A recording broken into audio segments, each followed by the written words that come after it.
Bonsoir et merci Monsieur le Président. Merci à l'OAI de nous avoir invités ce soir, Lux Innovation, pour une manifestation sur un sujet qui nous tient particulièrement à cœur chez Lux Innovation, donc l'économie circulaire. Ça nous parle parce que pour nous, la construction, l'économie circulaire et l'innovation, c'est la même chose, c'est identique. Ce sont des notions qui sont vraiment indissociables. Nous y travaillons tous les jours. Depuis 5 ans déjà, Lux Innovation est à côté des entreprises. C'est ça notre mission. Nous accompagnons les entreprises dans l'innovation. Que ce soit une toute petite entreprise artisanale ou bien un grand groupe industriel. Nous sommes là pour les aider justement à trouver des solutions innovantes qui soient pragmatiques pour que justement ils entament cette voie qui est justement aussi dans l'intérêt de notre pays. Et nous faisons cela absolument avec un objectif de développement durable. Non seulement pour l'entreprise, mais pour notre économie et pour notre pays. Ça, c'est stricto sensu notre mission chez Lux Innovation. Et la gamme de nos services est très vaste. Elle est essentiellement organisée autour de 3 axes. Tout d'abord, ce que nous faisons, c'est ce que je viens de dire, c'est de soutenir les entreprises dans leur démarche d'innovation.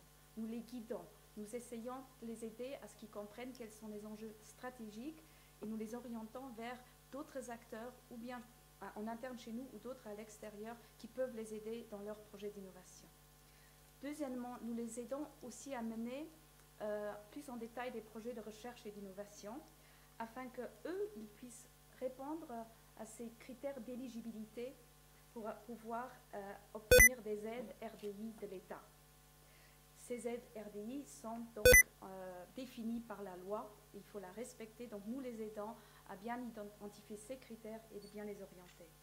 Et finalement, nous avons une troisième mission, c'est celle ce qu'on appelle du business development, c'est-à-dire une recherche ciblée d'entreprises à l'étranger pour les faire venir à Luxembourg, ainsi aussi pour soutenir les jeunes startups. Donc c'est tout ce qui est les entreprises qui n'existent pas encore chez nous. Mais c'est une nouvelle mission. Et notre mission traditionnelle, qui est vraiment l'activité principale, je dirais, de Lux Innovation, c'est de soutenir les entreprises, les mener vers l'innovation et leur fournir tout le soutien dont ils ont besoin pour faciliter la chose. Donc ce soir, j'aimerais surtout vous parler du premier axe de notre travail, donc l'accompagnement justement des entreprises existantes dans leur démarche d'innovation. C'est au sein du département qui s'appelle Company Relations and Support, qui est aussi abrité ce qu'on appelle la Cluster Initiative. Et vous allez ce soir entendre justement de 3 cluster managers dont le travail est très pertinent pour l'économie circulaire. Parce que cette approche cluster se prête parfaitement à une thématique telle que l'économie circulaire, qui est quelque chose de très transversal et passe à travers différents secteurs. En fait, chez Lux Innovation, nous gérons ce qu'on appelle 7 clusters qui couvrent 7 secteurs d'activité clés de notre économie. L'automobile, les technologies de la santé, les écotechnologies, les industries créatives, l'ICT, les matériaux et le bois. Et leur mission de ces clusters, c'est vraiment de fédérer les forces et les atouts des différentes entreprises dans ces secteurs et de favoriser les échanges. Et c'est ça qui est important. Il s'agit de mettre en relation les entreprises aussi avec d'autres acteurs de notre écosystème et de stimuler ainsi des collaborations, que ce soit donc entre les entreprises elles-mêmes ou bien entre les entreprises et la recherche, leurs entreprises et les administrations publiques. De plus en plus, les initiatives que nous menons sont cross-sectorielles. Le savoir-faire des différents secteurs étant vraiment complémentaire. Et la conférence de ce soir en est justement un bon exemple, puisque, comme je viens de le dire, 3 de nos clusters sont activement représentés. Les écotechnologies avec Charles Albert Florentin, les industries créatives avec Marc Lys et le bois avec Philippe Genot. Voilà, ceci illustre vraiment la diversité et la variété des notions d'économie circulaire et d'innovation. Mais tout d'abord, j'aimerais vraiment dire un mot au sujet du concept d'innovation. Qu'est-ce que c'est l'innovation? De quoi est-ce qu'on parle exactement? En fait, le législateur lui-même a aussi défini l'innovation comme toute nouveauté sous forme d'un produit, d'un service, d'un processus d'une méthode ou même d'une organisation qui résulte de l'application de nouvelles idées ou d'activités de recherche et innovation. Qu'est-ce que ça signifie? Ça signifie que l'innovation n'est pas nécessairement technologique. Elle intègre de nombreuses facettes, des nouveaux modes d'organisation, de processus, dont l'objectif de devenir beaucoup plus efficace, plus performant, et le tout résolument dans une approche durable et responsable. C'est ce qui est important. Donc cette innovation doit absolument faire partie de la stratégie d'affaires des entreprises. C'est ça notre intérêt, c'est eux que nous visons chez Lux Innovation. Et cette innovation, elle peut donc prendre différentes formes sur le terrain. Il y a différentes façons de peut-être présenter ces produits et services à ses clients, par exemple moyennant une app. Ou bien il peut s'agir d'une meilleure utilisation des technologies digitales, que ce soit en termes de communication, de processus de commande ou de livraison, par exemple. Ou bien cela peut concerner une remise en cause beaucoup plus profonde des processus de conception de produits afin qu'ils répondent aux normes écologiques. Ou bien justement ils s'inscrivent dans une démarche d'économie circulaire. Et cette liste est bien évidemment loin d'être exhaustive. Tous les secteurs d'activité sont concernés et vraiment à tous les niveaux. Et c'est dans ce contexte que le rôle des clusters est tout à fait primordial. Philippe Junot, qui est notre cluster manager du Wood, évoquera ce soir les chaînes de valeur régionales, notamment autour justement du matériau bois. Les principes d'économie circulaire et les démarches d'innovation au sein des entreprises de la construction concernent autant les produits et matériaux que aussi les processus de fabrication.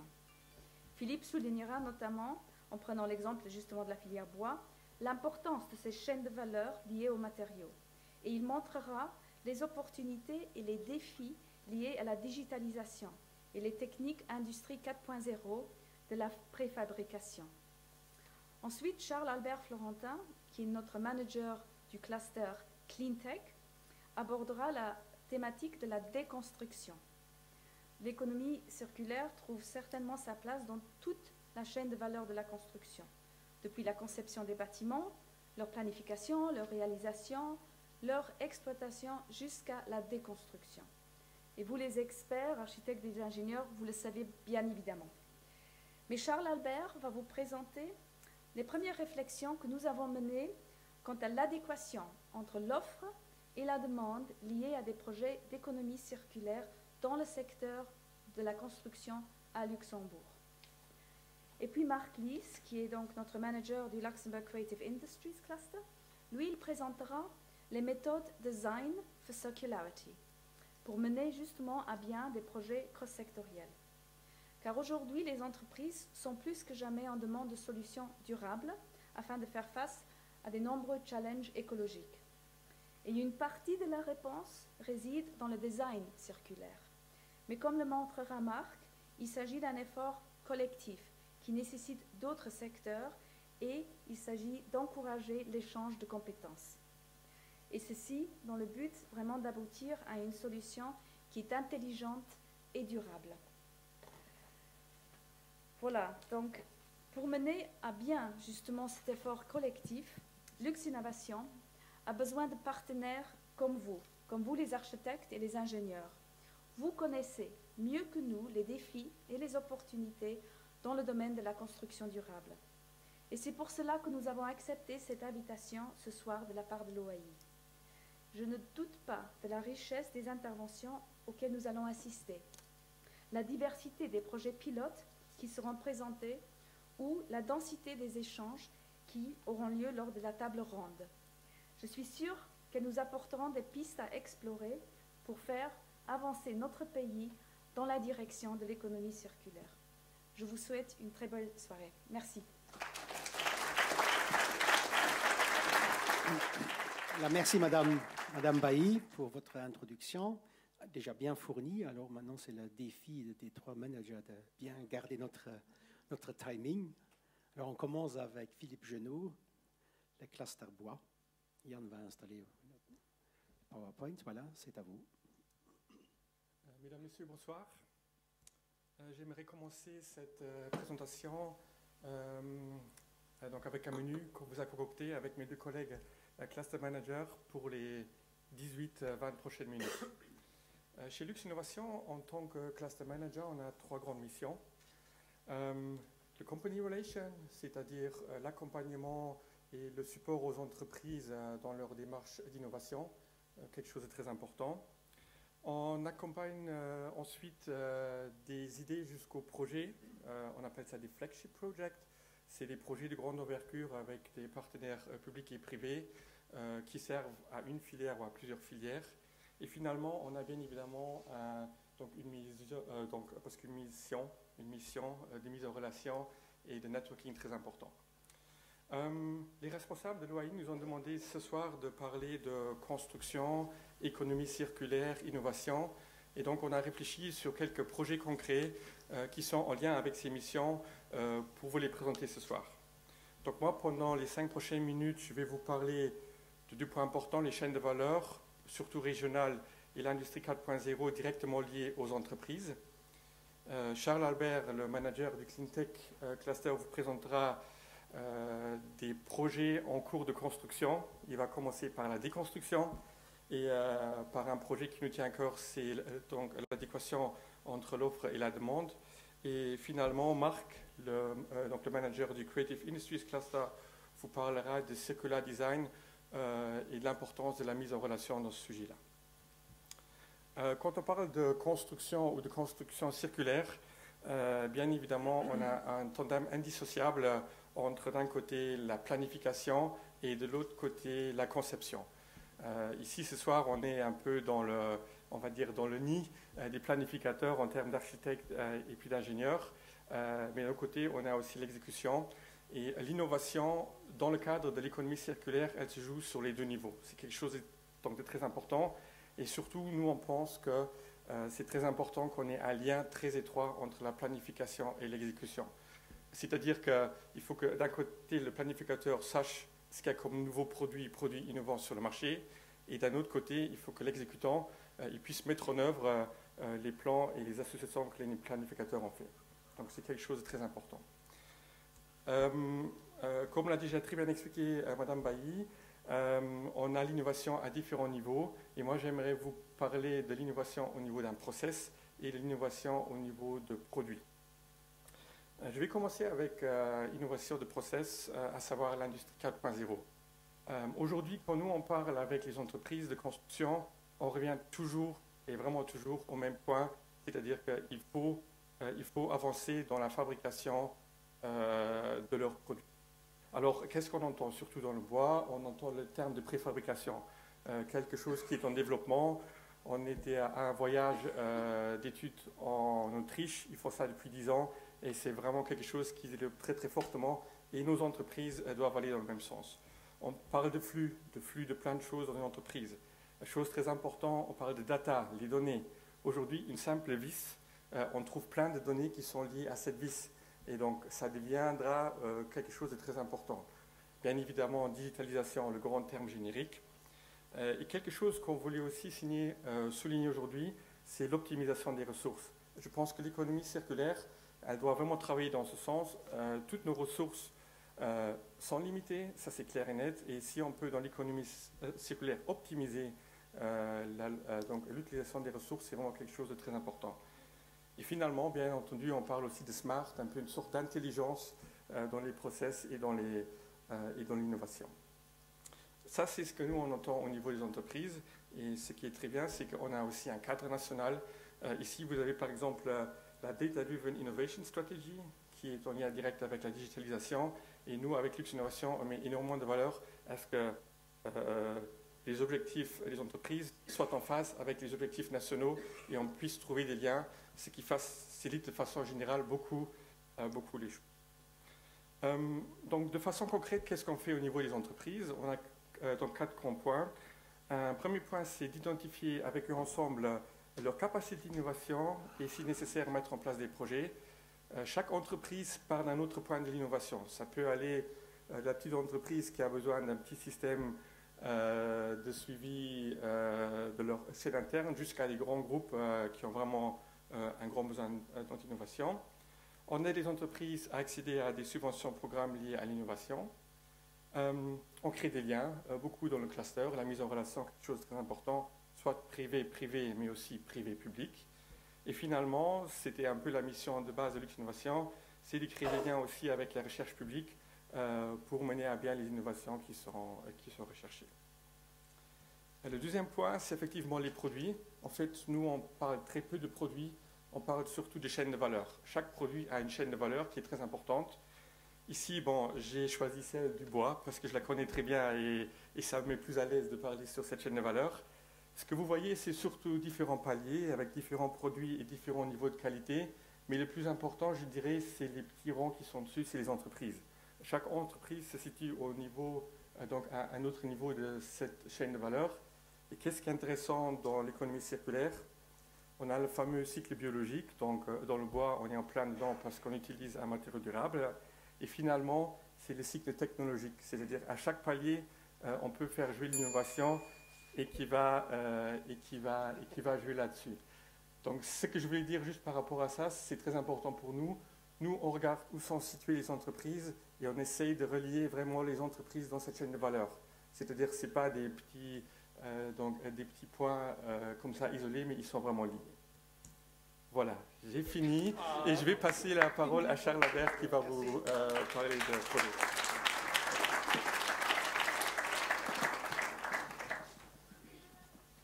Merci Philippe, bonsoir à toutes et tous. Donc moi je vais vous parler du mode projet chez Lux Innovation et plus particulièrement dans le cadre de l'économie circulaire, dans la construction et la déconstruction. Alors tout d'abord, on a élaboré au sein de Lux Innovation une méthodologie d'idéation. On part soit du bottom-up ou du top-down au niveau des idées.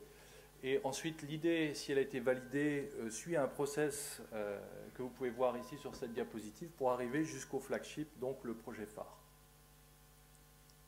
Donc rien n'est laissé au hasard. Et on a pu appliquer cette méthodologie sur divers projets, notamment le plastique ou les écoquartiers.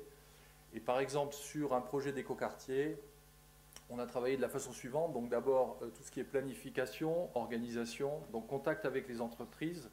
Les entreprises, en général, quand le sujet est vraiment concret, jouent bien le jeu. Donc ça, c'est très agréable pour nous. Et une fois qu'elles ont répondu présent, donc on organise différents workshops, en général dans des groupes de 15 à 20 personnes, sur des sujets, encore une fois, très spécifiques qui intéressent les entreprises. On travaille en brainstorming, généralement post-it meeting. Et une fois que la génération d'idées, le brainstorming est terminé, donc nous, chez Lux Innovation, on va exploiter ces données et ensuite les restituer. Donc je vous parlerai ensuite du projet offre et demande. On en est au stade de la restitution de la première partie, donc qui suit également ce processus. Et puis enfin, l'idée c'est de réaliser les projets, donc de créer des synergies entre les différentes entreprises présentes et le monde de la recherche, et puis de mettre en place ces projets et de les cofinancer s'il s'agit d'entreprises industrielles de production. Alors là, vous avez un exemple, je sais que c'est illisible, mais vous avez un exemple de la complexité d'une réflexion sur des projets d'écoquartier. Voilà, donc ça, c'est le fruit de la réflexion de beaucoup d'entreprises. Donc bien sûr, on peut exploiter ces données-là ensuite en les séparant. C'est ce qu'on a fait. Et donc je voulais vous parler aussi de ce projet qui nous tient à cœur, le projet de construction circulaire de l'offre et la demande. Alors c'est une idée qui est venue du terrain, donc des entreprises. On s'est rendu compte qu'il y avait une demande assez importante des acteurs publics dans le volet circulaire de la construction. Donc il y a beaucoup de projets qui arrivent et comment répondre à ces projets, comment les entreprises pourront répondre à ces projets. Aujourd'hui, on se rend compte que l'adéquation n'est pas tout à fait là et donc comment Lux Innovation peut aider les entreprises à se mettre à niveau pour répondre à cette demande à la fois publique et privée. Alors, pour l'instant, le projet, dans le processus, on a d'abord identifié le marché. Il y a en gros une trentaine de projets, 500 000 m² de bâtiments qui vont arriver dans les années à venir. Ça, c'est le minimum. Donc, on a une justification économique. Ça, c'est la première chose. Et ensuite, on est allé voir un par un les donneurs d'ordre publics qui nous ont vraiment très bien reçus. Donc, je les remercie pour ceux qui sont là. Et on a collecté leurs doléances. Ces doléances-là, on les a synthétisées Et puis, on va, fin novembre, début décembre, organiser un workshop de restitution avec tous ces acteurs publics pour valider effectivement les pistes de travail, pour pouvoir ensuite s'adresser aux acteurs privés et passer l'information à ces acteurs privés et voir de leur côté ce dont ils ont besoin pour pouvoir répondre à cette demande. Voilà, donc ça c'est typiquement un projet qui peut devenir flagship, qui est dans le processus de projet phare et qu'on espère bien mener à bien d'ici fin 2020. C'est un projet sur 2 ans, 2019-2020. Voilà. Donc ça c'est pour la construction circulaire. Comme on disait tout à l'heure, la construction, oui, mais il arrive un moment où le bâtiment doit être déconstruit, et aujourd'hui on parle plutôt de démolition que de déconstruction sélective. Donc l'objectif pour nous, ça serait d'arriver, comme le font certains pays, de proposer des plateformes de réemploi. Alors les plateformes de réemploi, moi j'en vois 3 types. Les plateformes dématérialisées, mais en général ça fonctionne moyennement si derrière il n'y a pas de plateforme matérialisée, donc de réelles plateformes de B2B où on peut trouver des matériaux et des produits qui peuvent être réemployés dans de nouveaux bâtiments. Et puis ce que vous voyez la dernière diapo, c'est un projet en Suède, donc c'est un supermarché qui commercialise des produits issus de la déconstruction sélective. Donc là on est plutôt en B2C. Alors, je ne sais pas si on pourra le réaliser au Luxembourg, mais c'est un vœu pieux. D'avoir ce genre de projet au Luxembourg et dans la grande région, voilà, ferait avancer les choses, je pense, dans la création de marchés par rapport à la déconstruction sélective. Ça serait une aide importante. Et je crois que pour y arriver, donc là je vais être un petit peu en avance sur le timing, le fait d'avoir un design circulaire est vraiment essentiel. Voilà. Et donc je vais passer la parole à mon collègue Marc, qui va nous parler de design circulaire. Merci. Merci.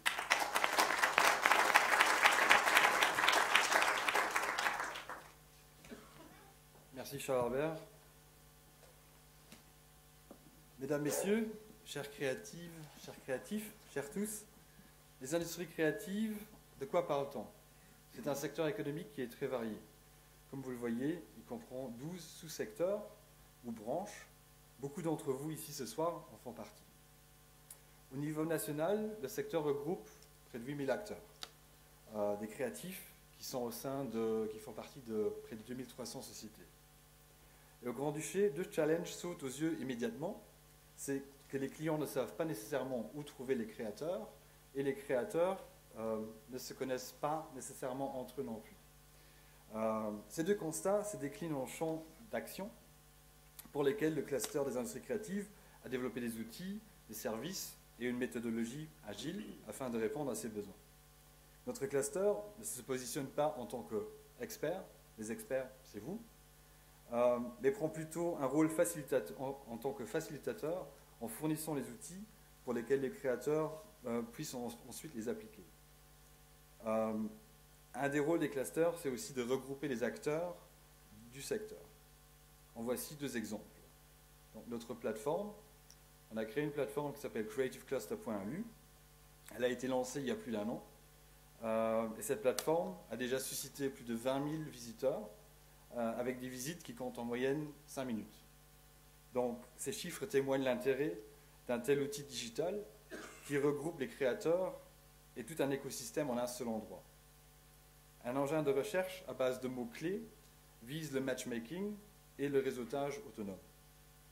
creativecluster.lu va au-delà de la simple recherche puisqu'il permet aussi la mise en relation de convergence d'intérêts, que ce soit intra-sectoriel ou cross-sectoriel, la facilitation d'échanges avec des institutions et des chambres professionnelles. Ça, c'est la partie ou la rubrique partenaires qu'on a mis sur le site, avec une sorte d'inventaire et de catalogue où les gens peuvent trouver tous ces services qu'on a au Luxembourg, de sensibiliser et d'informer le marché. Ça, c'est la demande de collaboration que vous voyez sur le slide, par exemple. On peut postuler et poster une demande de collaboration, ou bien encore un appel d'offres, ou bien un appel à projet qu'on peut mettre sur le site et l'envoyer à l'écosystème et le rendre visible.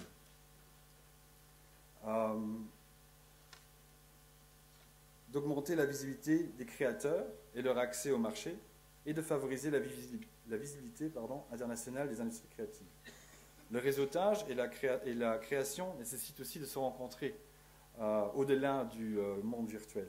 Pour cette raison, on a créé une série d'événements networking qui s'appelle Creative Thursdays. C'est un rendez-vous tous les mois ou tous les 2 mois où les créatifs se rencontrent entre eux et découvrent l'écosystème au Luxembourg, que ce soit un Freeport, un House of Entrepreneurship, House of Startups. On est à la 15e édition en ce moment. Et ce format de networking a déjà maintenant entraîné une vingtaine de collaborations entre créatifs. Et aussi l'organisation de workshops thématiques et un nouveau programme, Creative Minds for Business. Le programme Creative Minds for Business, c'est le cluster qui est à l'origine du programme pilote. Ce programme est un projet qui vise à consolider offre et demande à travers les expertises du secteur créatif et s'entend en 3 étapes. Donc c'est un workshop d'idéation où les gens vont rencontrer la société et proposer leurs idées. Ensuite un workshop pitching, donc pitch your idea, ou pitch your solution. Et grâce à un effort collectif, un prototype ou un nouveau service, un nouveau produit à la clé. Il est important de dire que c'est l'entreprise partenaire et demandeuse qui définira le challenge ou les challenges. Les créatifs, ensuite, tenteront d'y répondre. Donc les réflexions autour du design circulaire suscitent notre intérêt, vu une implication directe des créatifs et des autres secteurs. Soucieux de faciliter l'échange et d'encourager les créatifs à participer à la génération de nouvelles solutions, un programme comme le Creative Minds for Business et entre autres les autres outils mentionnés sauront, je l'espère, servir de base afin de mener à bien des projets cross-sectoriels et de forger des solutions durables et innovantes ensemble. Pour finir, un proverbe africain qui me semble adéquat. Tout seul, on va plus vite, ensemble, on va plus loin. Nous vous remercions de votre attention et remercions l'OAI pour cette invitation et cette opportunité. Et je vous souhaite une excellente soirée.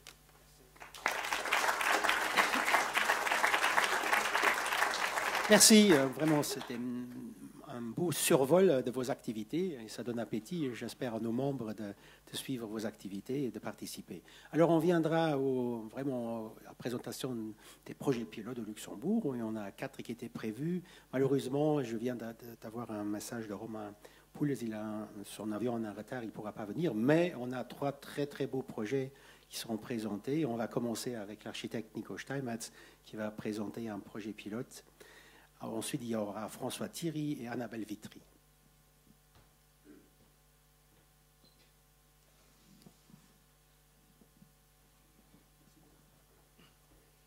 Bonsoir, Monsieur le Ministre.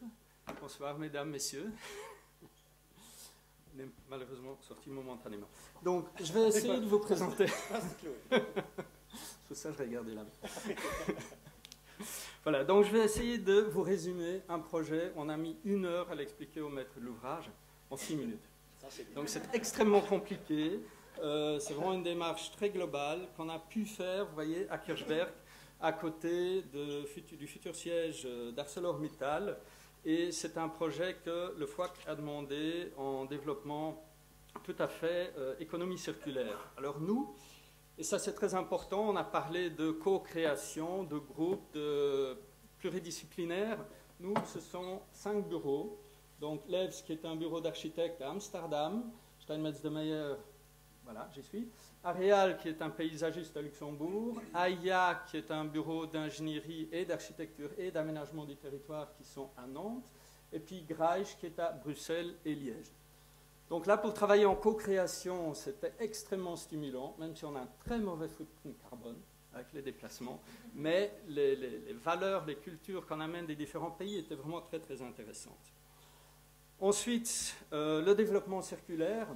Donc ça, c'est le schéma, il y en a plusieurs que vous connaissez. Il y a la boucle biologique, qui est la boucle naturelle, et puis il y a la boucle technologique, où nous on dit, voilà, c'est la boucle manufacture.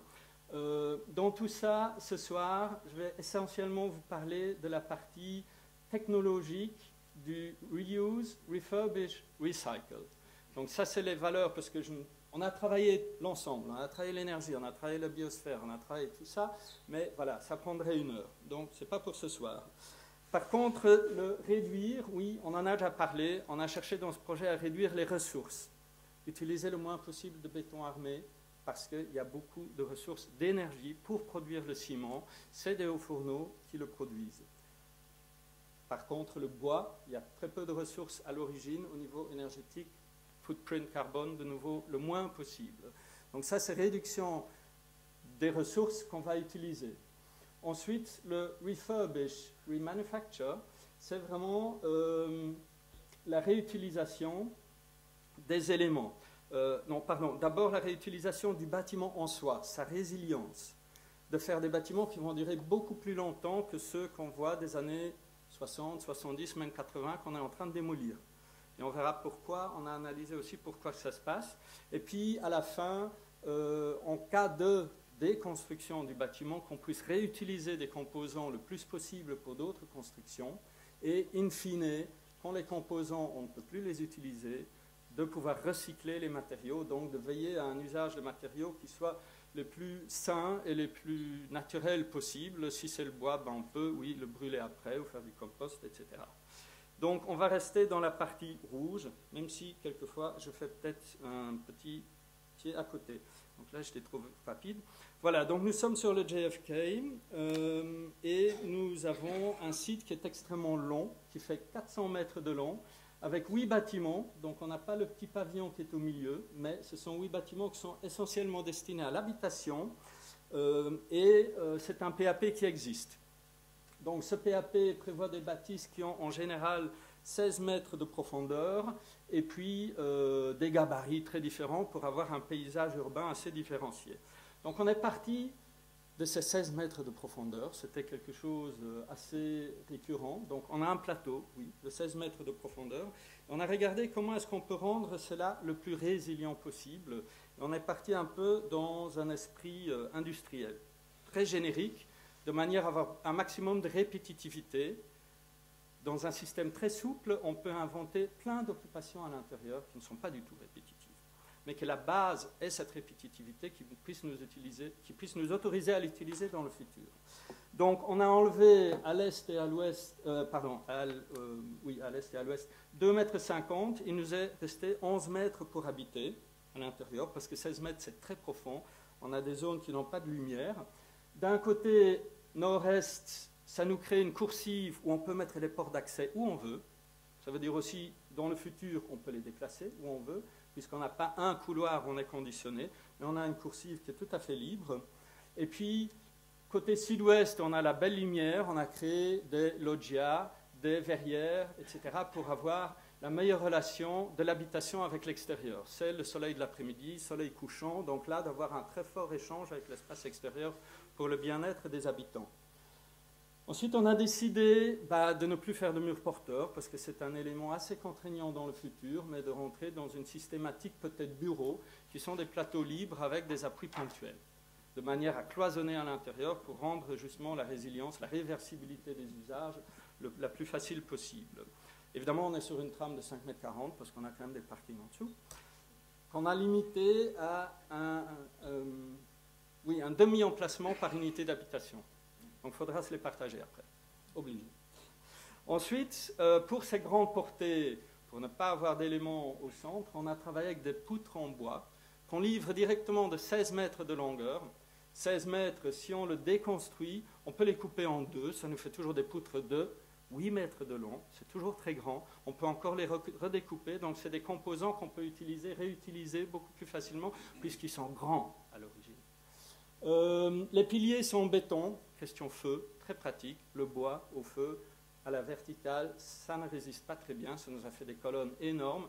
L'acier, ça fait beaucoup d'emballage anti-feu, donc si on n'utilise pas la chimie, on met du carton-plâtre, etc. autour, on ne voit plus rien de l'acier, ça nous a fait mal.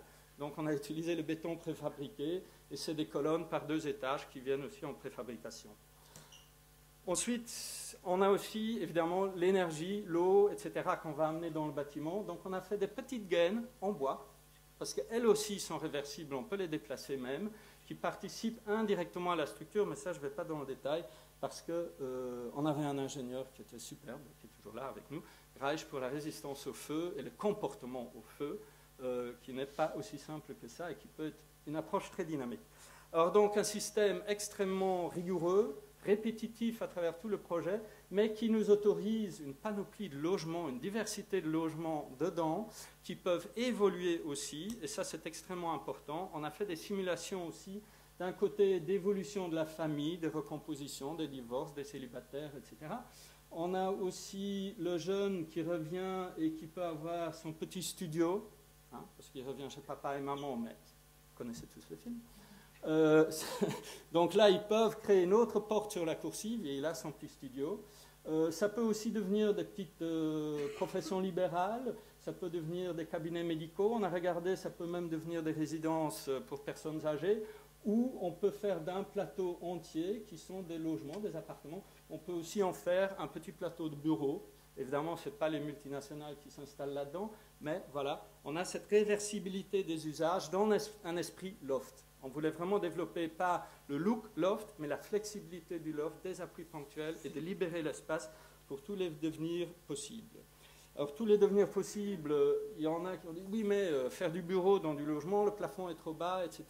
Oui, la norme du plafond dit 2,50 m, mais ici, les habitants, ils auront 3 mètres sous plafond. Ça ne les dérange pas et ça nous donne toute cette flexibilité aussi dans le futur de réoccuper, de réinstaller, rééquiper éventuellement des locaux. Donc, comme on dit, one size fits all, c'est un peu la thématique de pouvoir insérer là-dedans, sans déconstruire ou sans démolir, si on veut l'appeler comme ça, le bâtiment, mais de le rendre résistant à l'usage à travers le temps pour des occupations différentes. Donc, on voit aussi les circulations. Donc, on a rendu le plus systématique possible pour voilà, permettre cette diversité que vous voyez là de toutes les couleurs.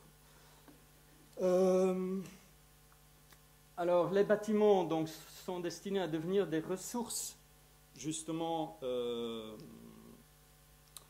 des ressources de matériaux. Donc, comme je l'ai déjà dit, les piliers sont en béton préfabriqué qu'on va réutiliser peut-être aussi, parce qu'ils sont neutres. Et ils ont chaque fois cette couronne au-dessus pour poser les structures en bois, avec un minimum de colle. Donc, tout ce sont des assemblages mécaniques extrêmement simples où on n'a qu'un boulon à la fin à dévisser et on peut enlever la poutre et la transporter ailleurs. Donc, c'est toute une réflexion sur autant l'acoustique, le feu, etc. Pour cette construction et la manière dont la gaine passe à travers, de manière à pouvoir vraiment relibérer des plateaux entiers si on veut faire un changement des usages. Donc ils sont réutilisables tels quels, il n'y a pas d'enrobage, il n'y a pas de chimie autour, et évidemment ils sont tous préfabriqués puisqu'on en a parlé aussi.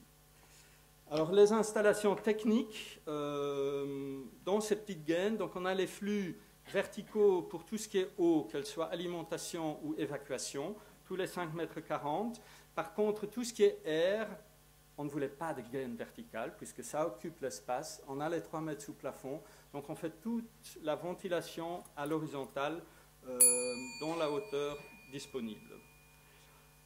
Voilà, donc ça, c'est un peu la résultante d'un système simple de construction, mais où on intègre énormément de questions sur l'habitat, la qualité d'habiter, la réversibilité, les types d'occupation. Les façades sont des éléments légers qu'on peut enlever si les usages ou les normes changent.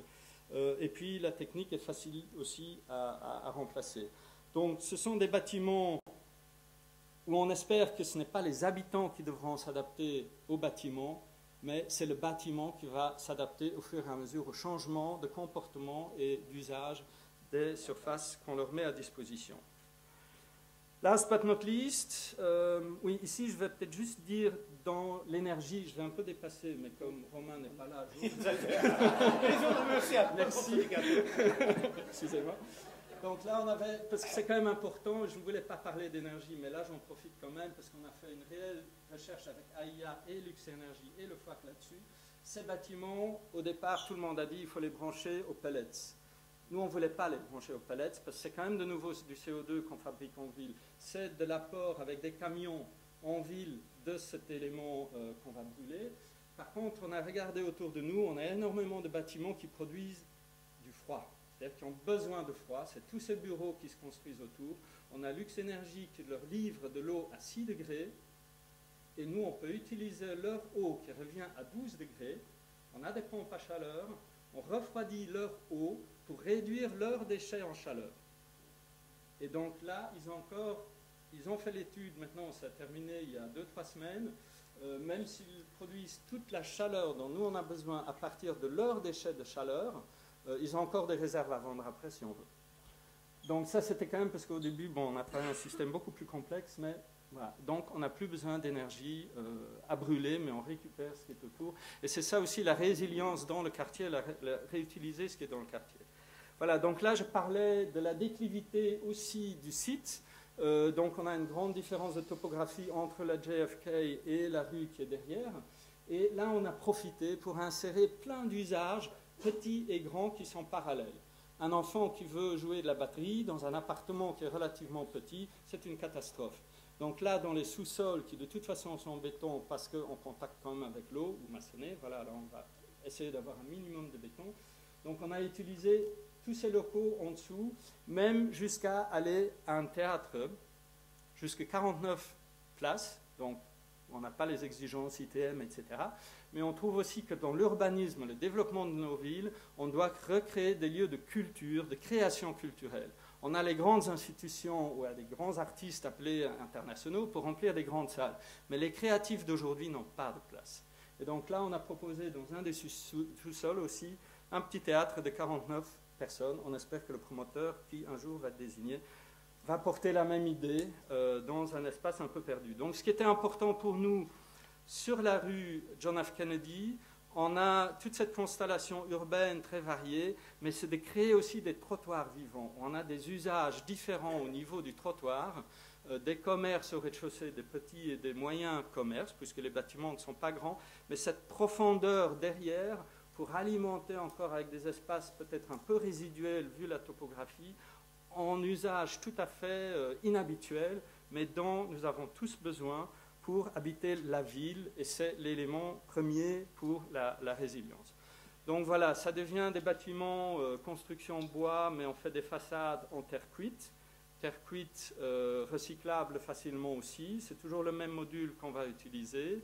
Et pour nous, c'est vraiment l'occasion pour les promoteurs aussi de montrer leur intérêt à développer quelque chose qui n'a pas qu'une valeur financière, mais qui a aussi une portance sociale, de collectivité sur le JFK. Alors pour l'instant, et ça c'est peut-être une question pour la table ronde après, c'est les marchés publics là-dedans. Parce que nous, on aimerait bien développer et optimiser encore cette construction avec des professionnels de la construction, mais on a un énorme blocage. Il faut faire un appel d'offres.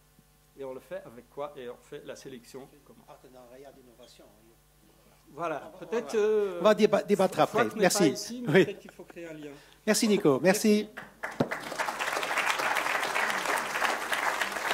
Alors c'est maintenant au tour de François Thierry, architecte, de présenter son projet.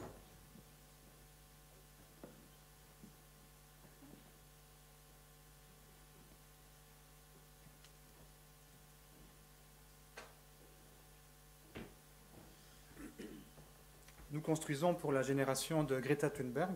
Si on leur demande, ils vont nous dire, c'est bien joli tous les petits schémas en couleur, mais qu'est-ce qu'on attend pour commencer à construire circulaire?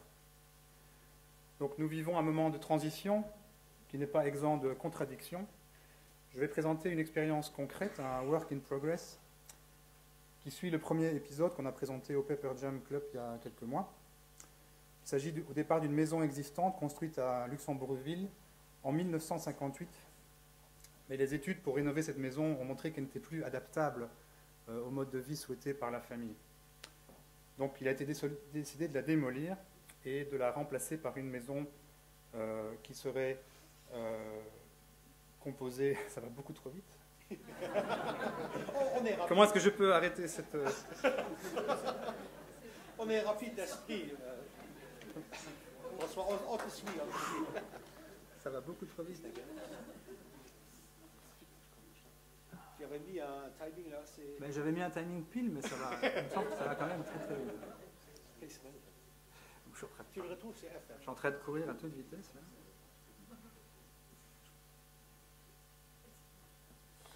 Donc,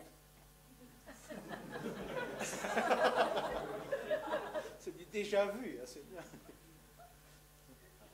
Donc, décision de démolir cette maison pour construire une maison saine, ouverte, adaptable et démontable. Et nous avons conservé à titre expérimental une partie des matériaux pour les réemployer, des ardoises, des pierres de l'intérieur, de l'extérieur, des portes, des fenêtres, des plantations.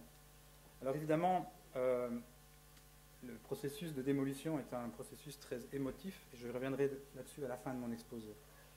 Nous avons dessiné la maison entièrement au bureau, suivant la méthode du BIM, y compris les techniques qui ont été dessinées en interne par les architectes. Il s'agit d'un socle en béton qui se limite strictement à la partie enterrée sous le niveau du trottoir, et ensuite une construction en acier brut et en bois massif, donc il n'y a pas de lamelé collé dans la construction. Un minimum de matériaux et une façade ventilée en bois. Alors, comme c'est un processus en cours, nous pouvons aussi constater que l'économie circulaire, ce n'est pas seulement une économie, c'est aussi une culture et une esthétique. Et moi, je pense qu'on va être amené à présenter nos projets autrement, avec quelque chose qui sera une forme de matérialisme beaucoup plus concret.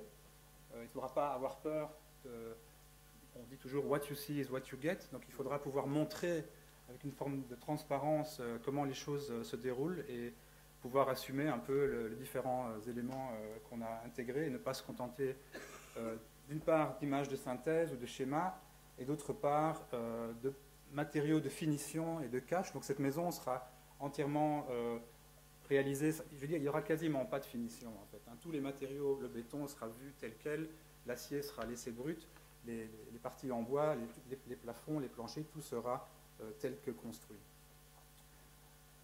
Donc, ça va vite, mais ça parle un peu de soi-même, je pense. Le choix de l'acier, je déborderai peut-être un peu aussi, le choix de l'acier dans cette construction en bois, par ailleurs, il est dicté par une réflexion qu'on s'est faite au bureau ces dernières années, c'est que la construction d'aujourd'hui, la construction circulaire, je vais pouvoir l'arrêter, ça tourne tout seul, c'est bien. Elle est mixte. Pour nous, la construction d'aujourd'hui, elle est mixte. Elle n'est pas homogène. On utilisera chaque matériau. On utilise déjà chaque matériau au mieux de ses capacités, au mieux de ses performances. Donc l'acier, ici, pour nous, dans cette maison individuelle, il permet de franchir des espaces importants avec une très grande légèreté. Et il permet aussi une construction très modulable, très adaptable. Donc une telle maison ne serait pas seulement démontable, elle est totalement démontable puisqu'elle est vissée, elle est assemblée avec des éléments mécaniques, mais elle serait aussi adaptable pour l'évolution de la vie de famille puisque à partir d'un plan presque ouvert au départ, nous avons prévu que l'on puisse recloisonner ultérieurement si nécessaire. Donc voilà, c'est une maison pour une famille avec 3 enfants. La dernière image à la fin de la présentation, elle correspond à l'état où elle était aujourd'hui. Et on va continuer à la documenter, on va continuer à la présenter sans doute encore dans les prochains mois. Et puis on essaiera d'en tirer les leçons et les conséquences. Merci. Merci François. Là, c'est au tour d'Annabelle Vitry de présenter son projet.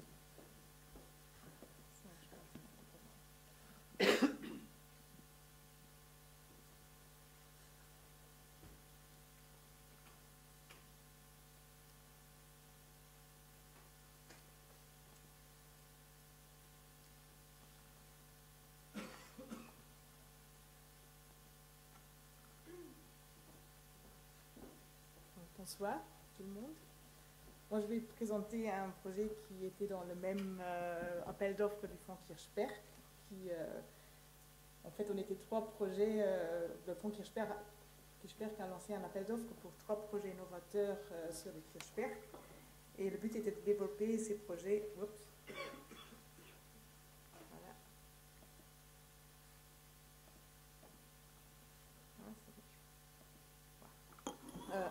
Le but était de développer des projets en co-création dans la philosophie du cradle to cradle. Donc, notre projet se situe dans le quartier Kiem, qui est dans la partie nord du Kirchberg. Il s'agit de 4 bâtiments de logements, donc avec 156 logements à coût abordable et un rez de ville commercial. Dès le début aussi, on a travaillé dans une équipe interdisciplinaire, donc on avait à table des architectes néerlandais qui étaient Search, aussi Areal comme architecte paysagiste, et des ingénieurs techniques BTIC et ingénieurs en structure SGI. Et dans une première phase de workshop, nous étions censés à penser out of the box. Donc on est parti dans pas mal de sens. On a abordé de multiples sujets, allant de thèmes plus classiques de la construction jusqu'à thèmes plus généraux comme les nouvelles formes d'habitation ou la sharing economy. Un objectif central était la réflexion du cradle to cradle et l'économie circulaire. Donc la question était comment on peut fermer les différents cycles. Si on considère les paramètres classiques dans la construction, on voit que le passeport énergétique, il ne considère qu'une petite phase d'un cycle de vie d'un bâtiment. Donc c'est la phase exploitation, et même là, les valeurs sont calculées avant la mise en service du bâtiment et souvent même pas vérifiées après. Donc quand on parle de bâtiment durable, on doit aller un peu plus loin et considérer toutes les phases de vie d'un bâtiment, qui va de la phase construction, dans laquelle on considère également l'énergie grise, donc l'énergie qui est utilisée pour produire des éléments constructifs. La phase exploitation, et se faire là aussi des réflexions sur l'entretien et la réduction de la consommation. La phase transformation et la phase démantèlement. Donc la phase de transformation, donc la flexibilité d'un bâtiment, comme Nico l'avait déjà dit, était vraiment aussi pour nous un sujet très important. Donc la question comment un bâtiment peut s'adapter facilement à des besoins changeants. Surtout pour notre projet qui est situé pour l'instant, il fait face à des champs verts, mais à moyen et long terme, il sera au plein cœur d'un nouveau quartier. Donc là, la question était comment le bâtiment s'adapte avec un nouveau vis-à-vis dans quelques années.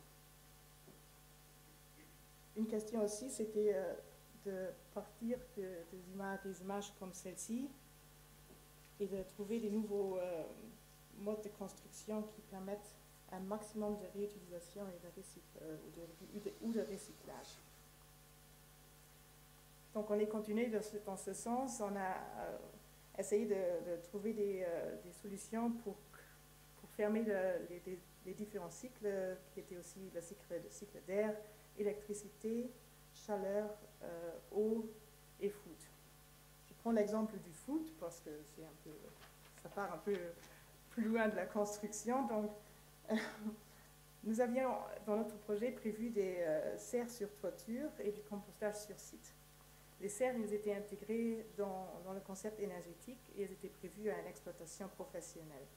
Or, pour différentes raisons, nous avons dû abandonner les serres pour ce moment, mais on ne voulait pas quand même renoncer totalement à cette idée de production locale d'aliments. Et nous sommes en train d'analyser la possibilité d'intégrer dans notre projet un jardin vertical pour produire des légumes sur site. À part de toutes ces questions plutôt techniques, nous avons réfléchi beaucoup sur le volet social. Nous avons fait face à un PAP de 2008 et là nous nous sommes posé la question, est-ce qu'on continue à construire autour de la voiture ou est-ce qu'on commence à construire pour l'homme? Donc grâce à quelques petites modifications, nous avons pu gagner des espaces précieux pour les habitants. Nous avons par exemple regroupé les parkings qui étaient au début répartis sur tous les blocs et nous avons décalé les entrées de parking qui étaient situées entre les bâtiments et on les a décalées dans les bâtiments pour créer des espaces généreux qui font la connexion avec le rez de ville et le parc à l'intérieur qui sera un parc public dans le projet achevé. Et nous avons aussi, comme le projet JFK, aussi prévu de réduire les places de parking au maximum et d'installer en contrepartie d'autres mesures, d'installer des mesures soutenant la mobilité douce, comme par exemple intégrer des surfaces accueillantes et facilement accessibles pour garer les vélos et les buggy. Et nous avons aussi prévu d'installer des shared e-bikes, des cargo bikes pour donner aussi d'autres alternatives à la voiture. À part de tous ces points, on a prévu également des surfaces communes partagées pour tous les habitants du bloc et qui offrent des usages complémentaires aux espaces privés, comme par exemple des grandes terrasses sur toiture, des jardins communs, des guest apartments pour la visite de famille et pas mal de salles multifonctionnelles, par exemple pour fêter des anniversaires d'enfants, pour faire des grands dîners en famille ou entre amis, des salles de jeu, puisque nous sommes convaincus que les bâtiments appréciés par les habitants sont des bâtiments qui durent le plus longtemps. Et donc, les habitants contents et qui aiment leur bâtiment contribuent beaucoup à la durabilité du bâtiment. Donc, nous espérons à trouver sur les Kiem un jour des images comme celle-ci. Merci. Merci Annabelle. Alors, merci pour ces projets passionnants et on invite alors nos invités à la table ronde, le ministre Claude Turmes, Salama Kumbundu, Marco Faida et naturellement Christian Toc, et la modération sera assurée par Jean-Michel.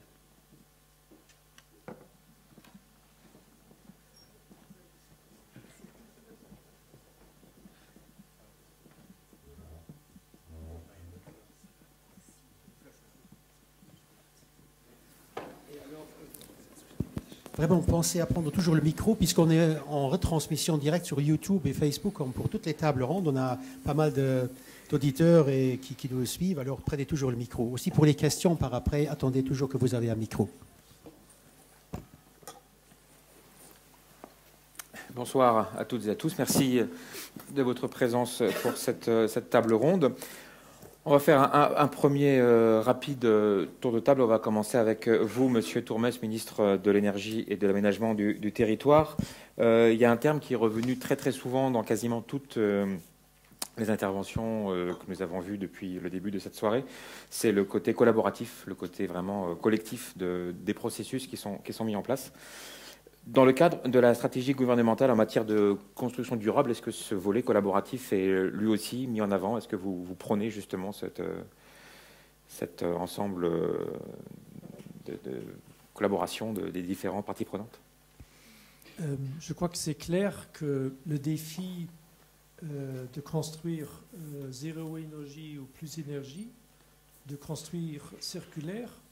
Je crois qu'il y a un troisième aspect qui, monétairement, à mon avis, va encore prendre de l'essor, c'est aussi l'aspect santé, parce que c'est peut-être ce qui touche en premier l'utilisateur. En fait, ça va être d'une plus grande complexité. Et je crois que ce serait une arrogance inouïe si un ministère, plusieurs ministères, auraient les réponses. Donc c'est clair que nous sommes dans une approche acteur. Et d'ailleurs, nous allons dans cette idée que j'ai que, en fait, il faudrait quand même que l'État, que ce soit, donc il y a déjà différents ministères, il y a les bâtiments publics qui sont un grand acteur, donc déjà essayer, SNHPM et tout, d'avoir au moins l'État, avoir une certaine analyse de qu'est-ce que c'est la construction durable. Parce que je me dis, pour les acteurs à l'extérieur, ça doit être dérangeant que le même gouvernement peut avoir différentes définitions. Donc j'essaye d'intégrer ça. Et comment est-ce qu'on va le faire? On va le faire en discutant avec les différents ministères et en ayant l'OAI en fait sous contrat avec son expertise pour nous aider justement à faire converger les différentes idées qui sont sur table. Donc, le processus est donc déjà en cours ou vous tablez sur quel... lancé, donc le contrat est fait. On a eu un peu de retard, mais là c'est fait. Et donc après, je crois qu'il y a définition de qu'est-ce qu'un bâtiment durable. Et ce que j'ai bien aimé aussi dans le dernier rapport de Mme Vitry, c'est la mobilité. Et les shared spaces. C'est que la durabilité, c'est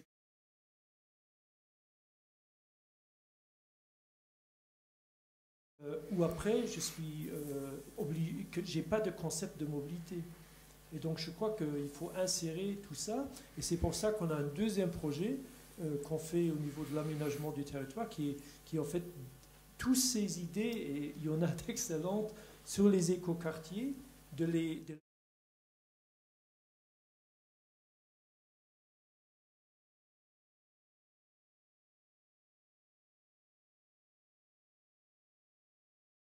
isolé, ça doit forcément être un quartier, et après, je dirais même, ça doit être un territoire durable. On aura l'occasion évidemment de revenir sur l'aspect des écoquartiers. Marc Feider, vous êtes vice-président de l'OAI, mais vous êtes ce soir plus précisément dans cette table ronde en tant que président du Conseil national pour la construction durable. L'une des thématiques ce soir, construction, mais aussi économie circulaire. Ce sont deux éléments, Madame Bailey disait tout à l'heure aussi que ce sont deux éléments qui vont ensemble, qu'on ne peut pas vraiment dissocier. Mais l'économie circulaire, pour vous, ce n'est qu'un aspect parmi d'autres de cette grande thématique de construction durable. Exact. On l'a bien entendu déjà sur les exemples qui ont été démontrés. Un bâtiment durable, il a plusieurs volets entre l'écologie, l'économie et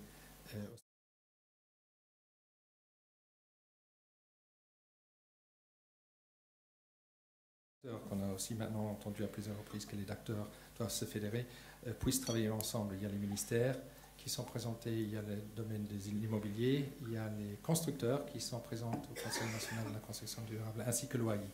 Et je suis bien content que justement que notre première collaboration dans le cadre du CNCD a pu être signée maintenant avec les ministères. Justement, on veut aborder un peu les thématiques, toutes les connaissances qu'on a abordées jusqu'à présent, un peu de les scinder et de pouvoir les mettre à disposition du domaine de la construction. Y compris la thématique santé sur laquelle le ministre Tourmos a tout à l'heure... Ça, c'est un volet, ça se raligne un peu sur la réflexion de la construction durable. Si on veut déconstruire, il faut déjà que ça soit déconstructable et pas poisonneux, mais aussi pour l'utilisation, comme Jostel l'a dit, le bien-être, c'est aussi le volet de la santé. Exactement. Salah Boukoumundou, vous êtes secrétaire général de l'OAI, vous êtes aussi architecte. Là, on a évoqué avec le ministre Turmes et M. Feider les synergies justement qui existent entre les différents acteurs clés dans ce domaine. Comment justement ces synergies concrètement se mettent-elles en place? Comment s'articule justement la collaboration entre le ministère, entre l'OAI, entre les développeurs, les constructeurs? Comment tout ça concrètement sur le terrain se met en place? Sur le terrain, ça se articule beaucoup dans des groupes de travail, dans des échanges avec les différents acteurs. L'OAI, depuis très longtemps, s'engage dans les collaborations avec les différents acteurs dans le domaine du développement durable, de la construction durable. On est prêt aussi, et ça on l'a fait par exemple pour le DENOS, de tester en amont des outils qui peuvent se créer. Et nous sommes aussi... toujours à la recherche de solutions pragmatiques, de solutions simples, et nous essayons vraiment d'intégrer notre expertise, l'expertise des membres sur le terrain, pour trouver vraiment des outils qui peuvent servir évidemment au travail de nos membres, mais bien au-delà, à l'élaboration de projets vraiment durables, sans que ça devienne une usine à gaz interminable, où finalement on se perd dans la complexité du sujet. Christian Toc, vous êtes, vous, le responsable des technologies durables au sein du ministère de l'économie, qui est également présent dans les réflexions. Plus précisément, il y a une étude sur les zones d'activité économique qui est en cours ou qui vient d'être terminée et qui, là également, va générer beaucoup de résultats intéressants à étudier et à mettre ensuite en œuvre en termes d'organisation. Que peut-on dire sur justement les premiers résultats de cette étude et qu'est-ce que ça va amener par la suite en termes justement de réalisation? Oui, on a fait cette étude qui maintenant est sur un site internet. Moi, je pense que ça fait presque un an qu'elle est accessible à tout le monde, parce qu'on a fait le constat qu'il y a beaucoup de gens qui veulent bien aller dans cette direction, mais qui ne savent pas par où commencer. Et donc, les zones d'activité, c'est un exemple typique où le processus est très très linéaire, de la conception jusqu'à l'utilisation de la zone, donc la façon pendant que les entreprises y l'exploitent, mais aussi bien sûr à la réaffectation. On le voit maintenant sur les sites anciennement Arcelor et autres, qu'il y a des problèmes parce que des centaines d'années, on n'a pas vraiment orchestré ces activités. Donc on s'est rendu compte que finalement, c'est des des systèmes qui sont très très linéaires à tous les niveaux et que surtout pendant l'utilisation, il y a beaucoup d'entreprises, mais ce n'est pas un vrai écosystème, c'est des entreprises individuelles qui se parlent rarement. Donc on a dû en fait trouver une méthodologie pour changer tout ça, donner un outil aux zones pour avancer sur la circularité. Et donc juste pour ressouligner à nouveau ce qui a été dit, ce qui est la collaboration et la co-création, ça ne peut se faire que si on prend en compte toutes les parties prenantes dès le départ. Donc c'est ce qu'on a fait dans cette méthodologie. On a pris la zone à Lenzweiler-Iselborn comme zone type. Et de ça, justement, on a créé un outil qui permet d'identifier les problématiques d'une zone en tenant à nouveau compte de toutes les parties prenantes, donc aussi les riverains et autres. Et ensuite, les comparer aux solutions que la circularité peut apporter. Et de là, on va développer une sorte de roadmap pour les zones d'activité, les nouvelles et les existantes. Ce qui, pour nous, au ministère de l'économie, est bien sûr important parce que efficacité veut dire réduction de coûts pour les entreprises, ce qui veut dire que le site sera beaucoup plus solide, surtout aussi pour les entreprises qui font partie de grands groupes et qui doivent toujours justifier pourquoi leur site ici au Luxembourg est peut-être plus performant qu'un autre site. Merci, M. Toc. Alors, les zones d'activité, c'est un territoire fermé, entre guillemets, en tout cas, au contour limité. C'est aussi le cas des anciennes friches. Et là, on rebondit sur ce que vous disiez tout à l'heure, Monsieur le ministre Turmes, au sujet de ces nouveaux écoquartiers qui sont en train de germer et de sortir de terre. On pense notamment au gros projet à Esch-Chifflange.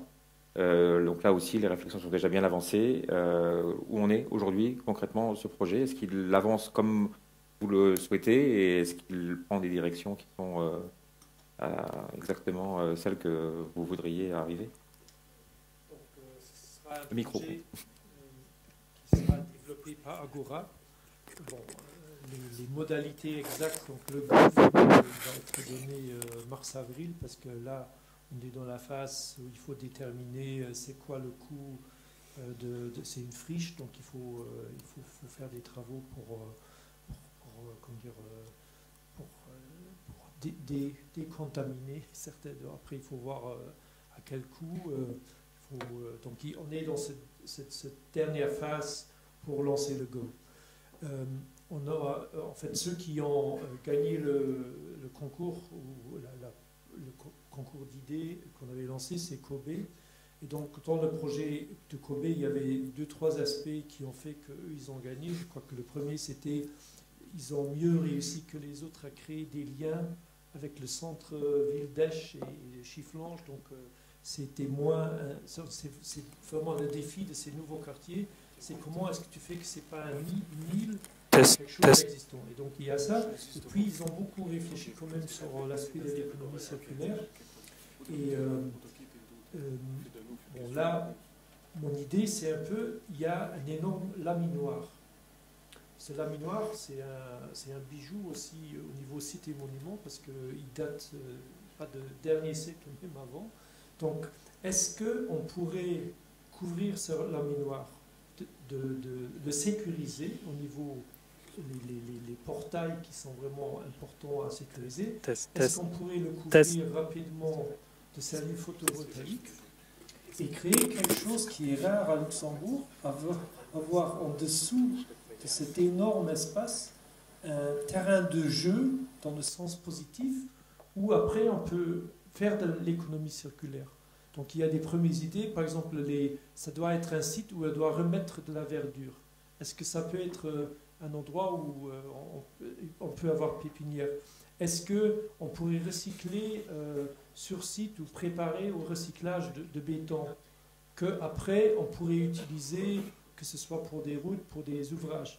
Et puis, ce que j'ai bien aimé dans le projet de Polaris, c'est je crois que le bois va prendre plus d'importance parce que c'est un matériel qui est plus circulaire sûrement que le béton et aussi en partie que l'acier. Et je crois qu'il faut absolument éviter une discussion. Le bois, c'est tout, et donc on fait du noir et blanc. Moi, je crois que ce qui est porteur, c'est bois béton ou bois acier. Et donc, ce qu'on va essayer de faire, comme il y a Arcelor qui est quand même intéressé, eux, ils sont dans l'acier. Donc, on va essayer de voir si on peut créer sur ce site aussi un laboratoire d'idées sur créer des bâtiments circulaires acier-bois. Peut-être que c'est ça un peu ce qui est dans l'air du temps, de voir ça, avec bien sûr une question à résoudre, c'est la question de la protection contre les incendies.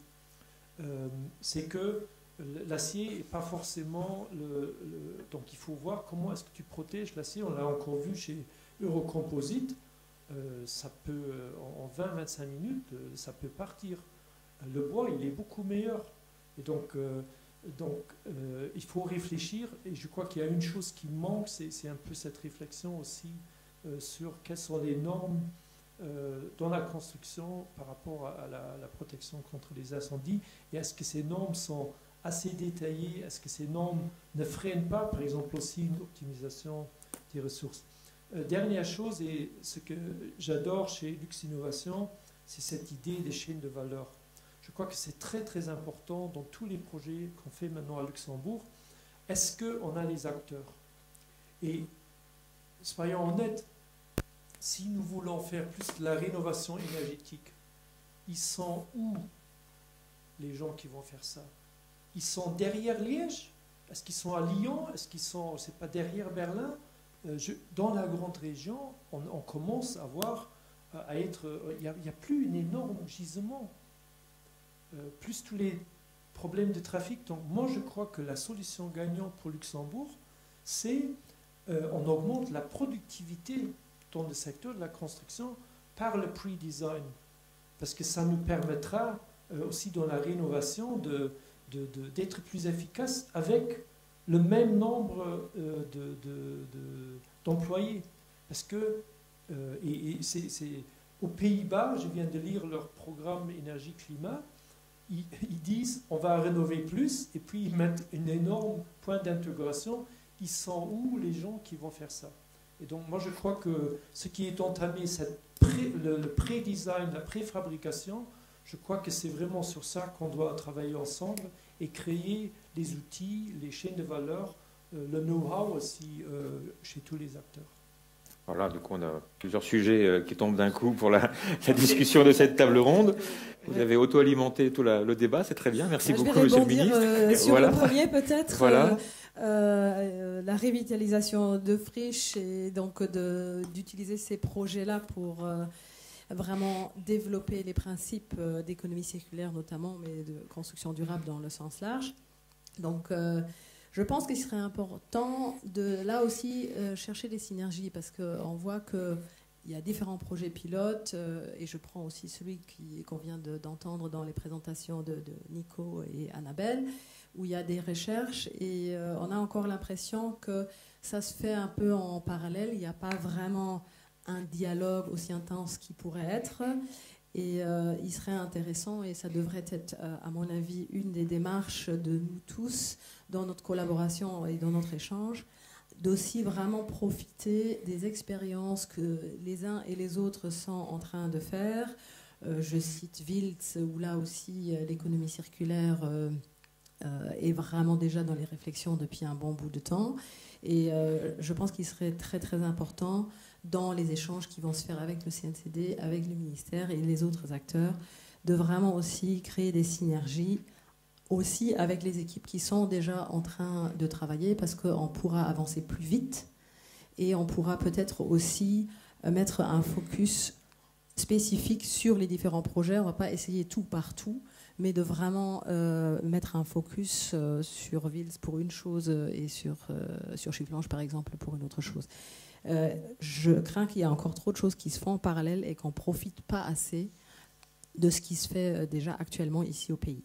Et qui, selon vous, pourrait être celui qui, justement, serait un petit peu l'agrégateur de toutes ces initiatives pour faire un petit peu le côté, remettre ce côté collaboratif et ce côté partage d'informations? Il faudrait que quelqu'un prenne le lead quelque part. Le début, je pense, il est fait. Monsieur Tourmes l'a dit au tout début. Il y a ces conventions qui ont été signées très récemment, mais maintenant il faudra travailler, bien sûr. Donc il faut que tous ces acteurs qui se sont regroupés sous le lead du ministère commencent à bosser. Donc c'était ça un peu mon idée, à la fois sur essayer d'avoir une définition homogène de qu'est-ce qui est la construction durable. Et puis après, ce projet que j'appelle Écoquartier Made in Luxembourg, parce qu'il y a beaucoup de choses qui se font, mais ce qui n'a probablement pas été fait, c'est du moins mon impression, c'est de valoriser ce qui a été fait et puis de regarder comment est-ce qu'on peut s'aider mutuellement. Et donc, c'est un peu le défi de ce Écoquartier Made in Luxembourg, de collecter tout ça puis de voir, OK, de ces projets pilotes, est-ce que maintenant on peut aller vers la généralisation? Parce que c'est quand même ça, ce qui est important, c'est que en fait, il faudrait que tous les projets se fassent avec cette qualité. Mark Feider, Claude Turmos a évoqué l'aspect normes, l'aspect législation, réglementation. Je crois que c'est aussi un de vos chevaux de bataille au niveau du CNCD. Oui, mais je voulais encore revenir. Disons, ce que les exemples montrent bien ce soir, c'est bien que les planificateurs ont une grande importance dans la conception d'un ouvrage durable, d'un ouvrage qui donne satisfaction à une réflexion d'économie circulaire. Ce qu'on a bien montré, ça c'est déjà un volet. Ça veut dire qu'il doit aussi avoir la volonté d'émettre l'ouvrage, de payer les prestations pour permettre aux concepteurs d'être innovants, d'être créatifs. Et ce qui est aussi sorti ce soir, c'est un peu, lorsqu'on a achevé ces réflexions, par après, comment les mettre en œuvre. C'est Nico qui a justement dit comment est-ce que je vais maintenant mettre en œuvre cette économie circulaire ou ces réflexions en pratique avec des entreprises existantes sur le marché. Et de ce volet-là, de ce côté-là, je dirais que les réflexions qui ont été apportées jusqu'à présent au CNCD, on est toujours abordé au principe qu'on a un organe qu'on a fondé avec lequel on veut communiquer avec des prescriptions, c'est entre autres le CRTB. CRTB, on est présent comme concepteur, on est présent comme maître d'ouvrage, comme entreprise. Et entre autres, si on veut lancer un marché d'appel d'offres, comme maintenant pour le projet de Nico, comme il l'a justement évoqué, alors là, on doit avoir aussi des outils à ne pas devoir chercher le moins disant, mais l'économiquement le plus intéressant. Ça veut dire permettre aussi de faire jouer l'innovation de l'entreprise qui peut apporter encore un petit atout, mais ça n'évite pas qu'il y ait les réflexions en amont. Les réflexions en amont, justement, si on veut lancer un projet pareil, on l'a aussi entendu dans les projets maintenant, quand on se heurte à des prescriptions ou à des impositions. Un projet a été nommé, le module de 5,40 m était défini par la place de parking. Lorsqu'un projet commence, qu'est-ce qu'on réfléchit? Nombre de places de parking, on regarde la résistance au feu et on fait encore le certificat de performance énergétique. Et là-dedans, par après, on doit intégrer le projet et essayer encore d'être là-dedans un peu plus innovant. Si on veut vraiment aller vers des constructions durables, on doit aussi harmoniser toutes ces prescriptions.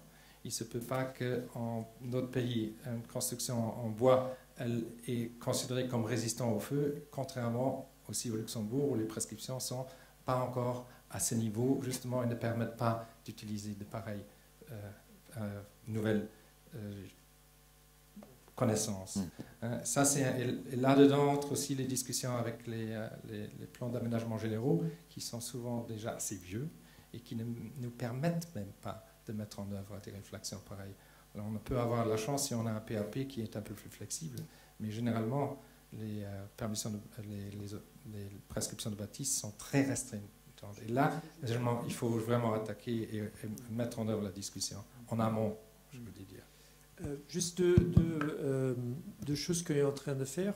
Donc, sur le bois, on avait encore une réunion cette semaine pour justement, maintenant, je vais organiser les autres ministères qui sont compétents, l'ITM, le CG10, pour justement voir, et je crois que la Suisse nous donne un très bon modèle, parce qu'il est vraiment résistant par rapport au feu, et il est détaillé. Donc en fait, il donne un certain détail, ce qui facilite, je crois, du moins en partie.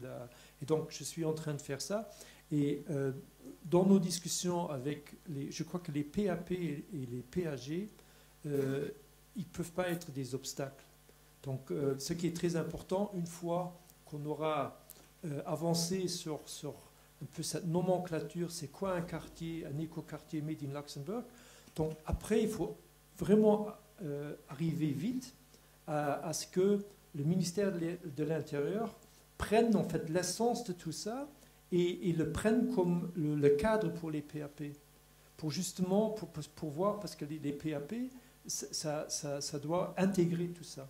Et ça, c'est un peu l'accord qu'on a entre nous et l'Intérieur, c'est que nous, l'écoquartier, bien sûr, c'est plus général, et après, c'est à eux de faire le prochain pas pour que dans tous les PAP, au plus vite, on intègre toute cette dimension énergie, circularité, santé. C'est comme ça que je pense qu'on peut avancer plus vite. Christian Toc, dans toutes ces réflexions en cours, quel est le rôle que doit jouer ou que va jouer le ministère de l'économie, justement, pour là aussi apporter des réponses peut-être efficaces dans toutes ces interrogations qui se multiplient? Je pense que pour rebondir sur beaucoup de choses qui ont été dites, parce qu'on est absolument d'accord, qui va le faire, il faut anticiper, il faut collaborer, donc tout ça c'est absolument correct. C'est pour ça d'ailleurs que le projet Offre-Demande nous intéresse beaucoup, parce que ce qu'il nous faut pour développer l'économie circulaire au Luxembourg, on est fondamentalement persuadé de ça, c'est une demande stable, une visibilité pour les entreprises sur la demande. Donc si on sait que sur ces projets, sur 15-20 ans, l'économie circulaire va apparaître dans tout ce qui est marché public, ça donne une bonne visibilité aux entreprises. Il faut bien sûr l'offre de l'autre côté, donc le savoir-faire. Donc là, je pense que le Luxnation, le ministère de l'économie, donc qui sont plutôt proches des entreprises, ont un rôle à jouer, à soutenir avec des programmes comme Fit for Circularity ou autres, les entreprises à pouvoir accéder ou à pouvoir développer cette offre pour cette demande. Et après, il y a tout ce qui est autour de ça, donc tout l'écosystème. Donc on a parlé normes, régulations et autres, qui actuellement est très très très linéaire et qu'il faudra revoir et adapter pour que la circularité puisse fonctionner sur un level playing field, parce qu'on pense qu'effectivement, économiquement, l'économie circulaire devrait être plus favorable que le linéaire. Donc si on a ces trois choses-là, donc la demande et de l'autre côté, on peut développer l'offre et on crée l'écosystème autour qu'il faut, je pense que le Luxembourg est déjà très avancé et fait partie des bons élèves en Europe. On a vraiment une opportunité pour créer du savoir-faire ici, dans nos entreprises, pas que dans la construction, mais en général, qui après sera aussi exportable. Donc, qui va le faire au Luxembourg, c'est une question, mais la question est aussi, au-delà du secteur de la construction, où est-ce que les entreprises luxembourgeoises vont pouvoir le faire? Donc, si on développe ce savoir-faire, c'est aussi pour accéder des marchés qui nous entourent. Et concrètement, aujourd'hui, la notion de circularité, on sait qu'elle est effectivement de plus en plus vitale et qu'elle va forcément dépasser un jour le modèle linéaire, mais est-ce que ce concept-là est clairement intégré par les entreprises, les acteurs, ou est-ce qu'il y a encore, en plus, un travail un peu d'évangélisation pour les convaincre de la chose avant de passer ensuite à l'étape suivante? Je pense que l'évangélisation a été faite, pas partout, mais beaucoup. Vous voyez un des prêtres à ma droite. Je pense qu'on a beaucoup évangélisé ces 5 dernières années, donc, et ça se voit quand même, parce que l'économie circulaire, maintenant, aujourd'hui, elle est bien arrivée, et plus besoin, je pense, de faire trop d'évaluation. Le problème des entreprises, c'est qu'il y en a beaucoup qui sont venus nous voir en disant que c'est intéressant, mais comment le faire? Ils sont dans le quotidien, ils n'ont pas le temps, le marché tourne énormément bien en ce moment, donc comment faire? C'est pour ça que Fit for Circularity, c'était une option, l'offre-demande, on essaye de faire également, et après, c'est les projets pilotes. Il faut, et ça a été dit aussi, il faut peut-être définir pour chaque projet dans la construction aussi une ou deux thématiques où on va plus loin que ce qui est l'état de l'art, où vraiment on veut pousser le bouchon jusqu'au fond. Il faut, nous, en tant que ministère de l'économie, aussi des fois entamer des choses, lancer des choses. Donc on est là pour faire des études de faisabilité. On l'a fait, on va bientôt, on s'en parler plus en détail, c'est encore un peu en cours, mais on l'a fait par exemple pour offrir des services aux hôtels. Les entreprises n'ont pas le temps, parce que souvent, ce n'est pas une entreprise, mais c'est plusieurs entreprises qui doivent attaquer ce marché ensemble. Elles n'ont pas forcément le temps de s'occuper de faire toutes les analyses en amont. Est-ce qu'économiquement c'est viable? Par où commencer? Est-ce qu'il y a un marché? Ça, c'est un peu notre rôle aussi. C'est le rôle des entreprises de venir nous voir, peut-être s'il y a des idées, mais à nous de faire peut-être ces premières études et dire, voilà, là, vous avez une opportunité de marché, on est là pour vous aider après, peut-être avec des subventions, pour aller sur ce marché.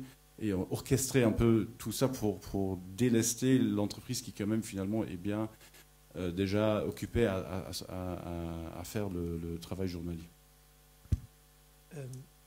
Bâtiment public, plus FOAC, plus Fonds Belval, plus SNHPM, plus Fonds de logement, plus Agora, plus commune. C'est quand même un sacré centaines de milliers de mètres carrés. qui vont se faire dans les années à venir. Et derrière ça, le CRTIB, qui avec ses clauses techniques intègre ce qu'on est en train de discuter. Et en fait, ça va. Si on réussit à faire ça dans les 2-3 années à venir, on va construire en fait un pipeline de projets, mais qui est gigantesque, et dans lesquels les entreprises peuvent se retrouver. Et donc après, il y a, et c'est très important, les 30 premiers projets, il faut maintenant, et c'est tout le mérite de votre projet, de offre-demande, il faut que imaginez en face un appel d'offres et personne ne répond. Mais c'est pas bon, hein.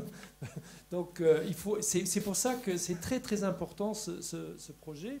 Et après, je crois qu'il y a quelque chose que Christian a commencé à discuter, c'est les finances. C'est que les banques qui, depuis Lehman Brothers et les BAL, je ne sais pas si c'est BAL 18 ou BAL 3 ou 4, donc en fait, ils sont risk averse. Donc ici, on va dans des modèles qu'eux, ils n'ont pas encore intégrés. Donc je crois que c'est très très important aussi d'utiliser ce qu'on peut faire. C'est le Luxembourg, on met les 10 acteurs les plus importants dans une salle et on discute. Il faut aussi que la Spurkäse et toutes ces banques qui financent le bâtiment et qui financent les entreprises derrière, qui comprennent vers où on va et qui intègrent ça dans leur compréhension. Qu'est-ce qu'un risque et qu'est-ce qui n'est pas un risque? Est-ce qu'il y a un de ces différents domaines qui doit avancer le plus vite que les autres, ou est-ce que tout doit avancer en même temps, le volet financier, le volet législatif, le volet collaboratif? Il y a plein de choses à faire en même temps, mais est-ce qu'il y en a une qu'il faudra faire peut-être plus vite que les autres pour porter le reste de tout le projet? Je ne sais pas si je vais donner la bonne réponse, mais je crois que les 30 premiers projets, ils doivent réussir.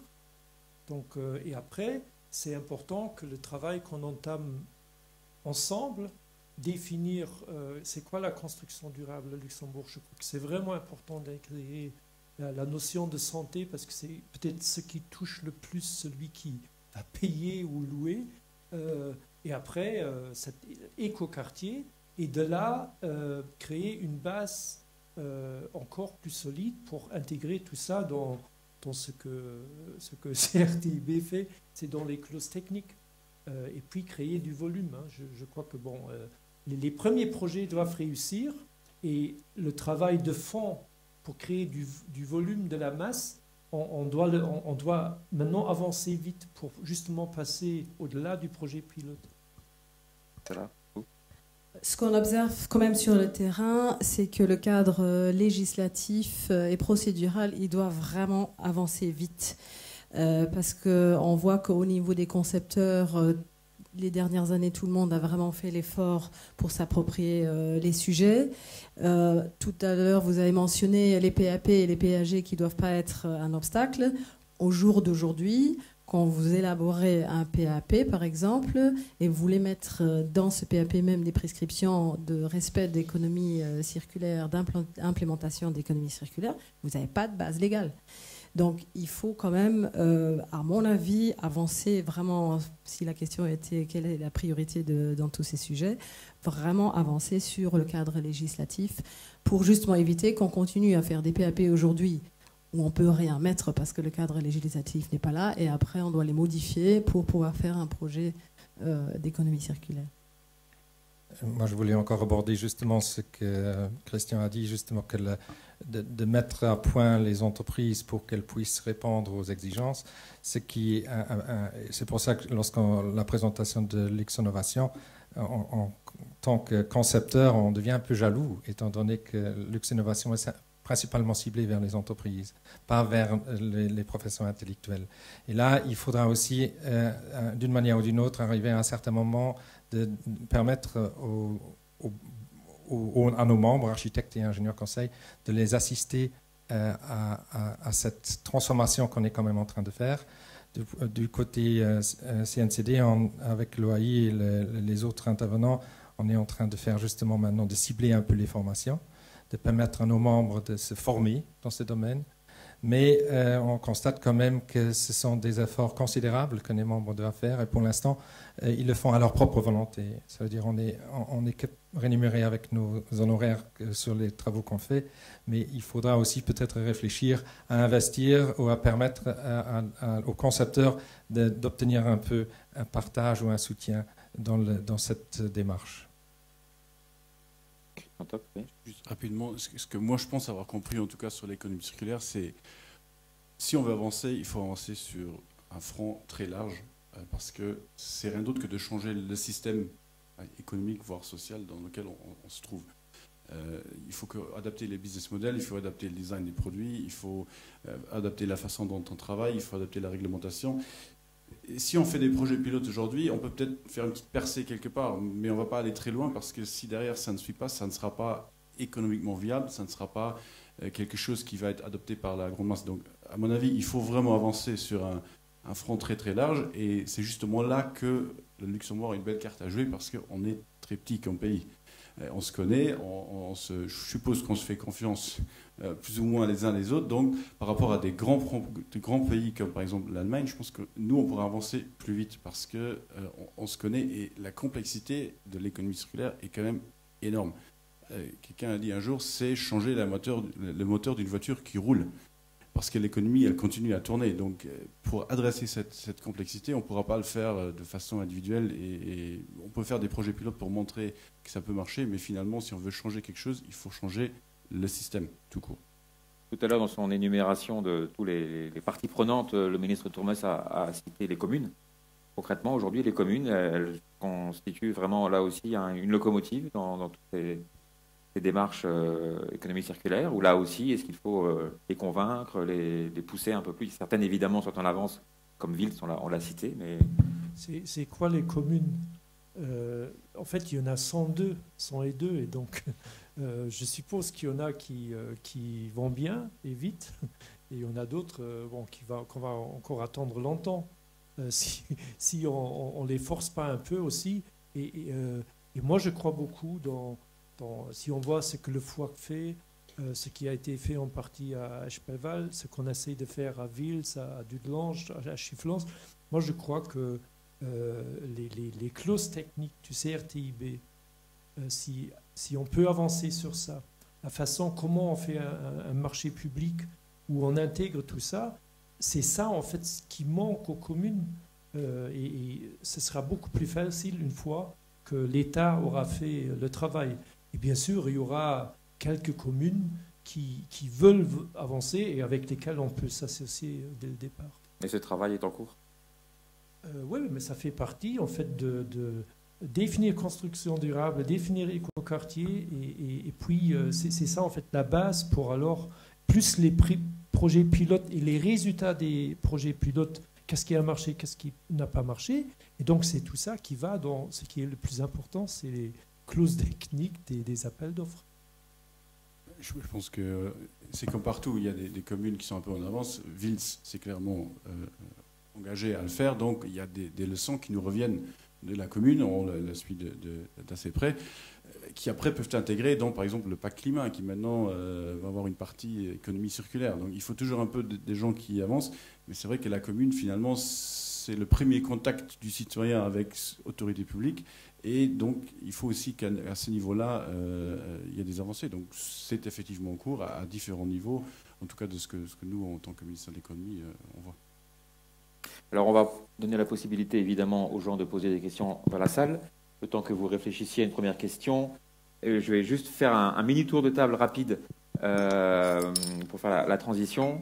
Quel est aujourd'hui, selon vous, le next step, la prochaine étape, le prochain développement concret soit à faire, soit qui est sur le point d'aboutir, qui va faire encore avancer d'un pas ou de plusieurs pas d'un coup la thématique de ce soir. Mark Feider, si vous avez le micro. Mais je suis d'avis qu'on est déjà en train de marcher pas mal. Disons, le next step, c'est un peu maintenir cette continuité, profiter un peu des connaissances et aborder un peu les points sensibles, les détecter et travailler dessus.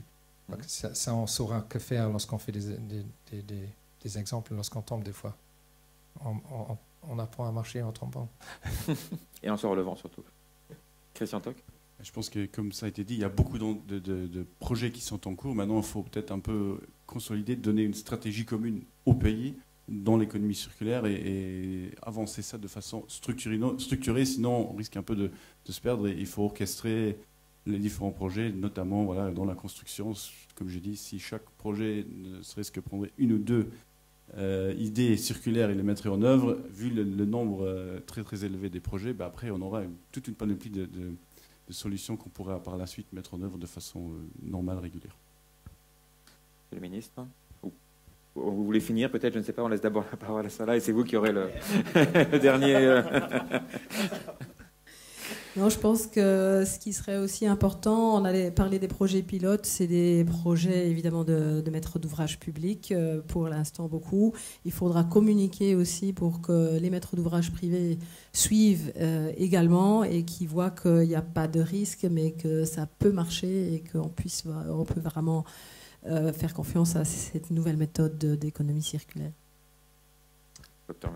Moi, je crois qu'il faut créer de la visibilité et du volume, et je crois que c'est pour ça que l'État et tous ceux que j'ai nommés, si on arrive à les mettre ensemble et créer donc un volume de projets économie circulaire qui est stable sur un certain nombre d'années. C'est ça en fait le grand pas qui va au-delà des projets pilotes aussi bien faits qu'ils soient en ce moment. Il y avait une question là tout de suite avec monsieur. Ah, ou alors commençons en haut. Commençons en haut. Ah, c'est gentil. Et surtout, je voudrais rebondir sur les deux dernières interventions. Et j'apprécie vraiment que le ministre envisage de pouvoir justement faire travailler des autres ministères sur leurs propres règlements. Salah a fait remarquer, à juste titre, que les projets pilotes sont pour l'instant sur des terrains qui sont plus entièrement ou en partie dans la main publique. Quand on parle des communes, les communes souffrent d'un manque dramatique de foncier. Et si on doit justement attirer le développement des développements privés dans l'économie circulaire, pour l'instant, tout ce qui est donné justement à des équipements qui sont communs, qui sont pour le bien commun, c'est au détriment des surfaces nettes habitables. Et c'est pas seulement sur les aspects de l'économie circulaire, mais aussi sur la qualité en général de l'architecture et du cadre bâti, comme on dit toujours à l'OAI. Donc il faut vraiment que les PAG qui fixent des densités, des custes, etc., prennent en compte que le minimum, c'est ce qui est utile, et puis tout ce qui peut être fait en plus, que ce soit donné comme possibilité de dépenses supplémentaires à celui qui développe les terrains. Et on est bloqué par ça depuis des années, et ce serait quand même chouette que si vous faites une plateforme de réflexion sur l'ensemble des réglementations qui jouent, y compris le cadastre vertical qui nous empêche d'utiliser les toitures. Donc on peut parler de serres à tomates autant qu'on veut. Elles sont impossibles pour l'instant à faire dans un ensemble bâti suivant des règles normales. Et il n'y a que l'État ou que les institutions publiques qui peuvent se permettre le luxe pour l'instant d'y déroger. Et ça, c'est pas correct.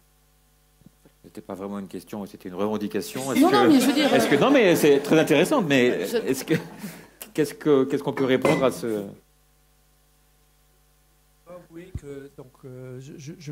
je comprends pas encore vraiment le dernier détail, mais donc ce que je comprends, c'est vraiment je crois que les PAG et les PAP, ils doivent évoluer, c'est clair.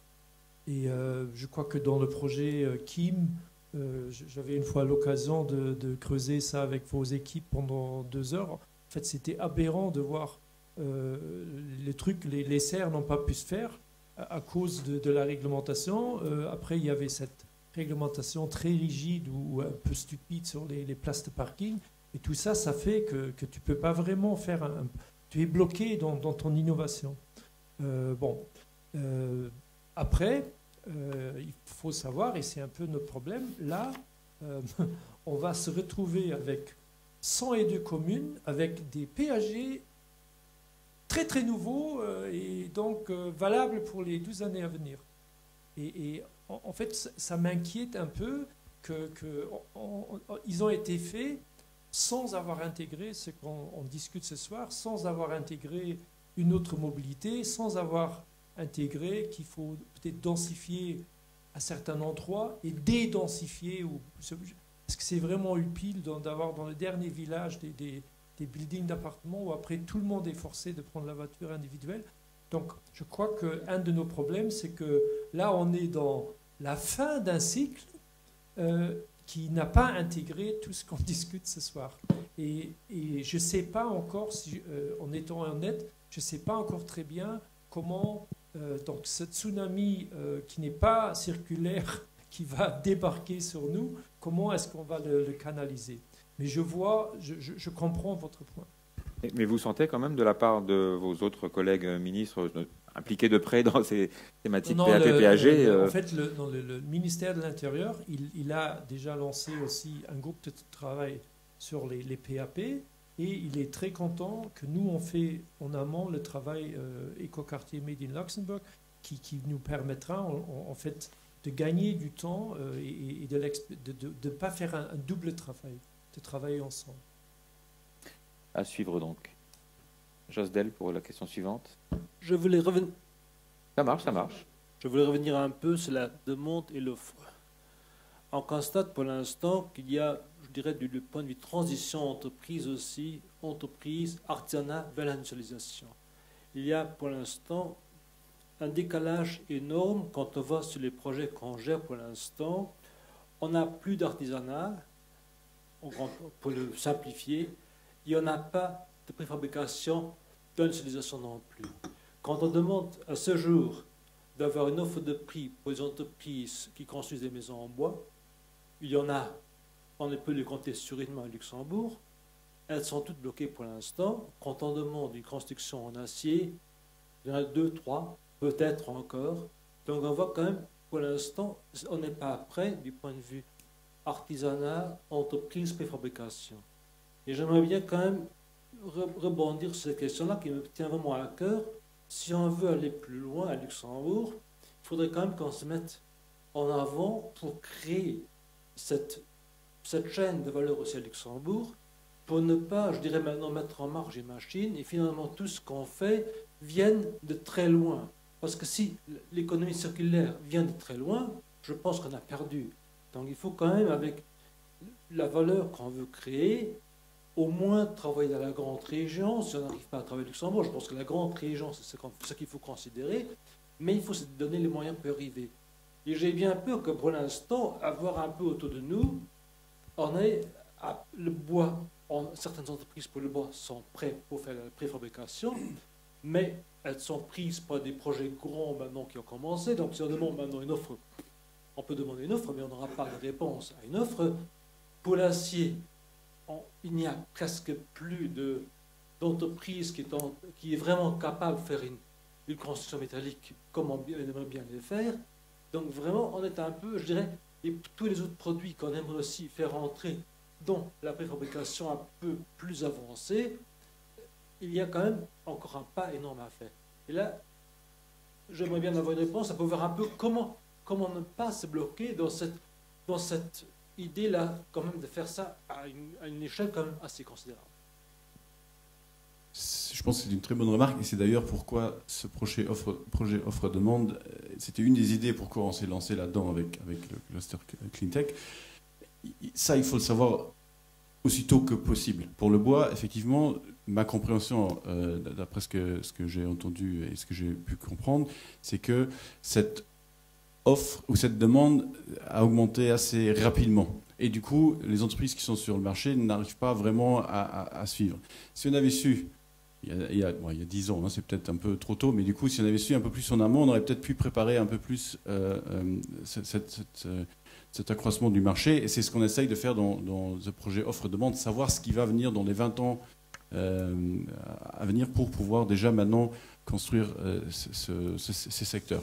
Notamment le cluster bois a été créé entre autres à cause de ça, parce qu'on s'est rendu compte que s'il y a de plus en plus de construction de bois, et c'est une des dernières ressources qui nous reste sur le territoire, il faut aussi avoir cette chaîne de valeur. Sachant que tout au début de cette chaîne de valeur, il y a la scierie. Mis à part, il faut encore sortir le bois du bois, mais il y a la scierie, il n'en reste plus que 2 au Luxembourg. Voilà. Donc si on perd ces 2-là, déjà toute cette partie-là, on oublie. C'est pour ça que dans cette logique, on a créé ensemble d'ailleurs avec Danton la MDD, on s'est dit on va créer le cluster bois pour toute cette cascade, assurer un maximum d'activité au Luxembourg et reconstruire, garder ce qu'on a et reconstruire peut-être là où c'est utile cette chaîne de valeur.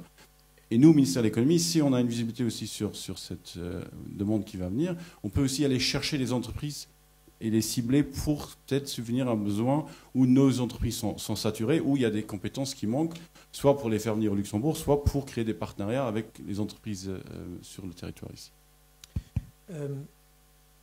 Je crois qu'on peut voir le problème que tu poses comme étant une grande difficulté ou une grande opportunité.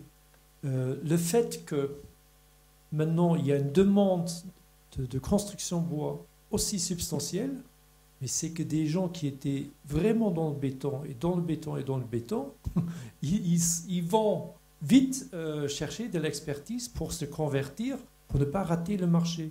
Et donc, il y a ceux qui étaient dans qui n'étaient pas du tout dans le bois. La demande bois à Luxembourg semble être telle qu'ils ne peuvent plus se permettre de n'avoir pas une expertise dedans. Et ça, c'est bien. Et l'autre chose sur la préfabrication, moi, en 2012, j'étais le rapporteur sur la directive efficacité énergétique. À l'époque, on a, et un peu avant, j'avais créé en fait ce concept de Near Zero Energy Building. C'était mon amendement. J'ai fait des réunions à Luxembourg. Et en fait, il y a deux choses. À l'époque, je leur disais, donc si toute l'Europe fait du Near Zero Energy Building, pourquoi est-ce que nous, on ne le ferait pas un peu plus tôt et on aurait de l'expertise. Et donc, ça s'est fait. C'est une des grandes success stories.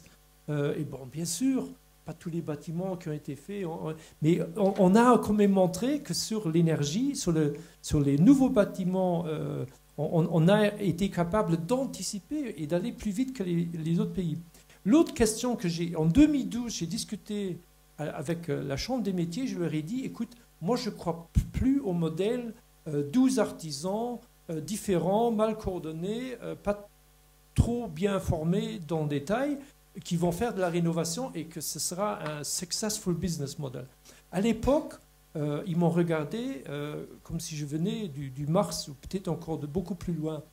Aujourd'hui, quand je vois la Chambre des métiers, quand je vois le président de la Fédération des artisans, ils disent préfabrication, faire des entreprises qui travaillent ensemble. Donc, moi, je crois que le marché qui est tellement flamboyant, il crée une vraie pression pour que tout le monde bouge. Et bien sûr, à nous maintenant, et je crois que c'est notre responsabilité politique, avec le ministère de l'économie, avec Luxinnovation, avec le ministère du logement, en fait, de canaliser tout ça. Et avec ces formidables travaux, projets du bâtiment public de FOAC et autres. Je crois qu'on est quand même à un moment où moi je vois plus d'opportunités que de problèmes. Et qu'en est-il de la dimension grande région aussi Oui, et la grande région, elle est très très importante. On a beaucoup discuté sur le cluster bois. C'est clair, il ne faut pas se leurrer. Ce n'est pas à Luxembourg qu'on va créer un supply chain parfait au niveau bois. Ça n'existe, c'est pas possible. On est trop petit. Et donc, bien sûr, c'est avec l'entreprise qui est à Libramont. Moi, j'ai eu on était à Nancy au truc, là, au Forum Bois français. Après, j'ai eu des députés de Meuse qui sont venus me trouver. Vous avez mentionné qu'à Luxembourg, on fait beaucoup de maisons en bois. Moi, j'ai du bois. Comment est-ce qu'on peut travailler ensemble? Donc, c'est la grande région, c'est clair. Sur tous les aspects de l'économie circulaire, parce qu'on ne pourra pas traiter tous nos déchets. Le projet pilote du bâtiment Monet, mais c'était génial de trouver à Thionville, quelqu'un qui pouvait réutiliser l'aluminium qui était en masse dans le... Comment il s'appelait? C'était le bâtiment Monet, Jean Monnet. Hein, donc, mais imaginez... c'était pas évident qu'à 35 km d'ici, Thionville, 30, ouais. Ou 30, ouais. Ou 28. Déjà à 28 km, on a trouvé quelqu'un qui pouvait recycler le matériel. Donc il faut penser grande région. On a le temps pour une dernière question, peut-être? Si, bah voilà, là-bas. Moi, j'ai une question ici très importante pour faire. Le micro plus près de... Voilà. C'est une question qui se base pour les espaces, pour les petits habitants dans un quartier qui va s'enlever. Qu'est-ce que vous prévoyez pour les enfants, les espaces de jeu pour les enfants de chaque quartier qui va se construire où il y a plus de 50 habitants? Je pense que ça c'est nécessaire pour les normaliser, pour les adapter à normalisation locale, pour qu'il puisse avoir un espace de 1,5 mètre carré pour chaque enfant ou chaque deux enfants, et pour que ça c'est encadré sur les projets, exécution de projets, pour que ça sera applicable pour les règlements. Je suis très content de votre remarque parce que ça remet, après beaucoup de discussions techniques, l'humain au centre. C'est quoi notre défi? Nous allons devoir intégrer 120 000 personnes entre maintenant et 2030. Ce train, il est en marche. Donc, il faudra densifier. Donc, les familles ne vont plus habiter dans une villa avec un grand jardin autour. Donc, la qualité de ce qui n'est pas dans le bâtiment, la qualité qui est à l'extérieur, l'espace, il devient d'une énorme importance.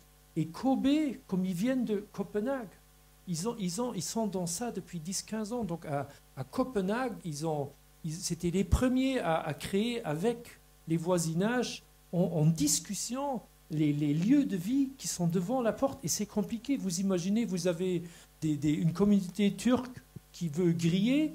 Vous avez, par exemple, à Copenhague, ils ont des containers sur les places publiques pour mettre les jouets pour les enfants, pour qu'ils ne doivent pas chaque fois les ramener. Donc, je crois qu'aussi à Luxembourg, maintenant, on doit aller vers ça. D'ailleurs, j'étais en Suisse pendant 3 jours avec la ministre suisse et tout leur ministère aménagement du territoire. Vos confrères suisses, ils ont lancé un grand programme d'éducation, de formation, de communication sur les espaces denses de qualité. Et je crois, moi, s'il y a une peur qui m'en hante, c'est que le luxembourgeois électeur, qui est peut-être plus en majorité, mais qui est quand même vachement important pour ceux qui se doivent faire élire, moi j'ai très peur qu'on le perd. Les jeunes qui viennent de je ne sais pas où et qui atterrissent ici chez Ernst & Young et les autres pour travailler 12-18 mois, écoute, c'est des gens c'est comme des petits poissons qui ont toujours nagé dans la globalisation. Moi, ma peur, c'est les autochtones, donc nous autres, qui avaient l'habitude d'être dans une villa d'un étage, comment est-ce qu'on va garder la cohésion sociale comment est-ce qu'on amène les Luxembourgeois de souche vers ce nouveau urbanisme? Je ne sais pas si je suis trop pessimiste sur ça, mais et c'est pour ça que j'aimerais vraiment qu'on fasse venir vos confrères suisses pour voir comment on peut comment on peut utiliser leur expérience sur densifier, mais avec une énorme qualité dans le bâti et devant le bâti. Je crois que c'est impératif. Alors non seulement Claude Turmes fait le sujet de la table ronde, mais il fait aussi le programme de l'OAI pour les prochaines conférences. Donc c'est parfait. Oui. Merci beaucoup. En tout cas, je pense que ça va clôturer cette table ronde. Merci, Monsieur le ministre Turmes. Merci, M. Feider, M. Toc, Mme Okumulu. Et je cède la parole, je pense, pour le mot de la fin à Pierre Hurt. Alors merci, ce sera assez difficile pour résumer tous ces bons débats, mais je crois qu'on peut le résumer en une phrase. Le ministre Claude Tourne nous a dit l'État sera vraiment de l'avant, c'est la locomotive. On a un outil CRTB qui va formaliser ça et on va tirer toute l'économie derrière. Ça, c'est, je crois, on pourra résumer les très bons débats et c'est un message très positif. Moi, j'aurais quand même deux messages un petit peu qui me restent un petit peu, qui me questionnent. Un message, c'est, on n'a pas parlé de ça, et je ne vais pas compliquer la chose, mais je crois qu'on doit absolument prendre rendez-vous aussi avec M. Grameen. Il y a le ministre de la Finance et le mot fiscalité n'est jamais tombé ce soir. Si on veut vraiment mettre ça en route, le Luxembourg pourrait aussi jouer un rôle pour mettre les modèles fiscaux, les modèles économiques, les modèles transfert de risque, responsabilité, tous ces mots. Maintenant, on va pas, c'est un autre débat, mais je crois que ça, c'est une piste qu'on doit faire. Deuxième idée, j'ai là montré un petit livre que l'Ordre vient de sortir sur le Moai. Moai, c'est sur les îles de Pâques, c'est les grandes statues que tous les hommes et les femmes ensemble ont érigées. Et si on veut vraiment réussir cette idée de l'économie circulaire, moi je crois qu'il y a un très grand risque. Le risque, c'est, le ministre l'a dit, oui, alors on va faire le pré-design, préfabrication. Moi j'ai peur qu'on aura, comme toujours alors les grandes boîtes vont venir, et on aura une McDonaldisation de la construction. Il y aura alors des trucs préfabriqués qui seront imposés, et il y aura des grands groupes internationaux, et ce ne sera pas notre but. Pour moi, je crois que l'économie circulaire devra mettre vraiment au centre cette idée qu'il y a d'abord une matière grise. C'est le concepteur, l'architecte, l'ingénieur, l'urbaniste, le paysagiste, l'architecte intérieur. Tous ces gens doivent d'abord réfléchir, doivent être accepter que c'est alors une prestation intellectuelle qu'on ne peut pas toucher. Ce n'est pas une table que j'achète une matière grise. Et ça doit être fait en détail dès le début. Parce que si on veut réussir tout ce cycle, c'est qu'avec une valorisation de cette phase très importante de la réflexion commune, ce qu'on veut faire. Et là, on a mis ça vraiment sur les membres. Je peux te poser une question. Est-ce que Nico Steinmetz est une multinationale étrangère? Donc, et en fait, son projet, c'est quand même c'est une certaine standardisation, mais qui n'est pas une uniformisation. Et donc, quand moi je dis préfabrication, pour moi, c'est plus important presque dans la rénovation énergétique. Et ce que la ville de Vienne a fait, c'est permettre 1 ou 2 étages plus haut, et ce qui crée quand même une bonne manne financière, et puis utiliser cet argent, par exemple, pour la rénovation énergétique. Et ça, le seul moyen de le faire, c'est avec une certaine préfabrication. Donc je ne suis pas dans une uniformisation. Voilà, merci.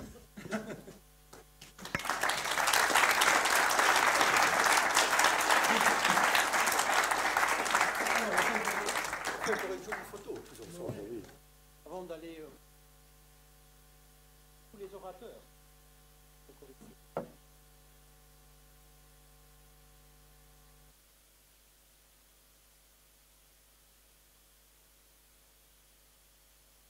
On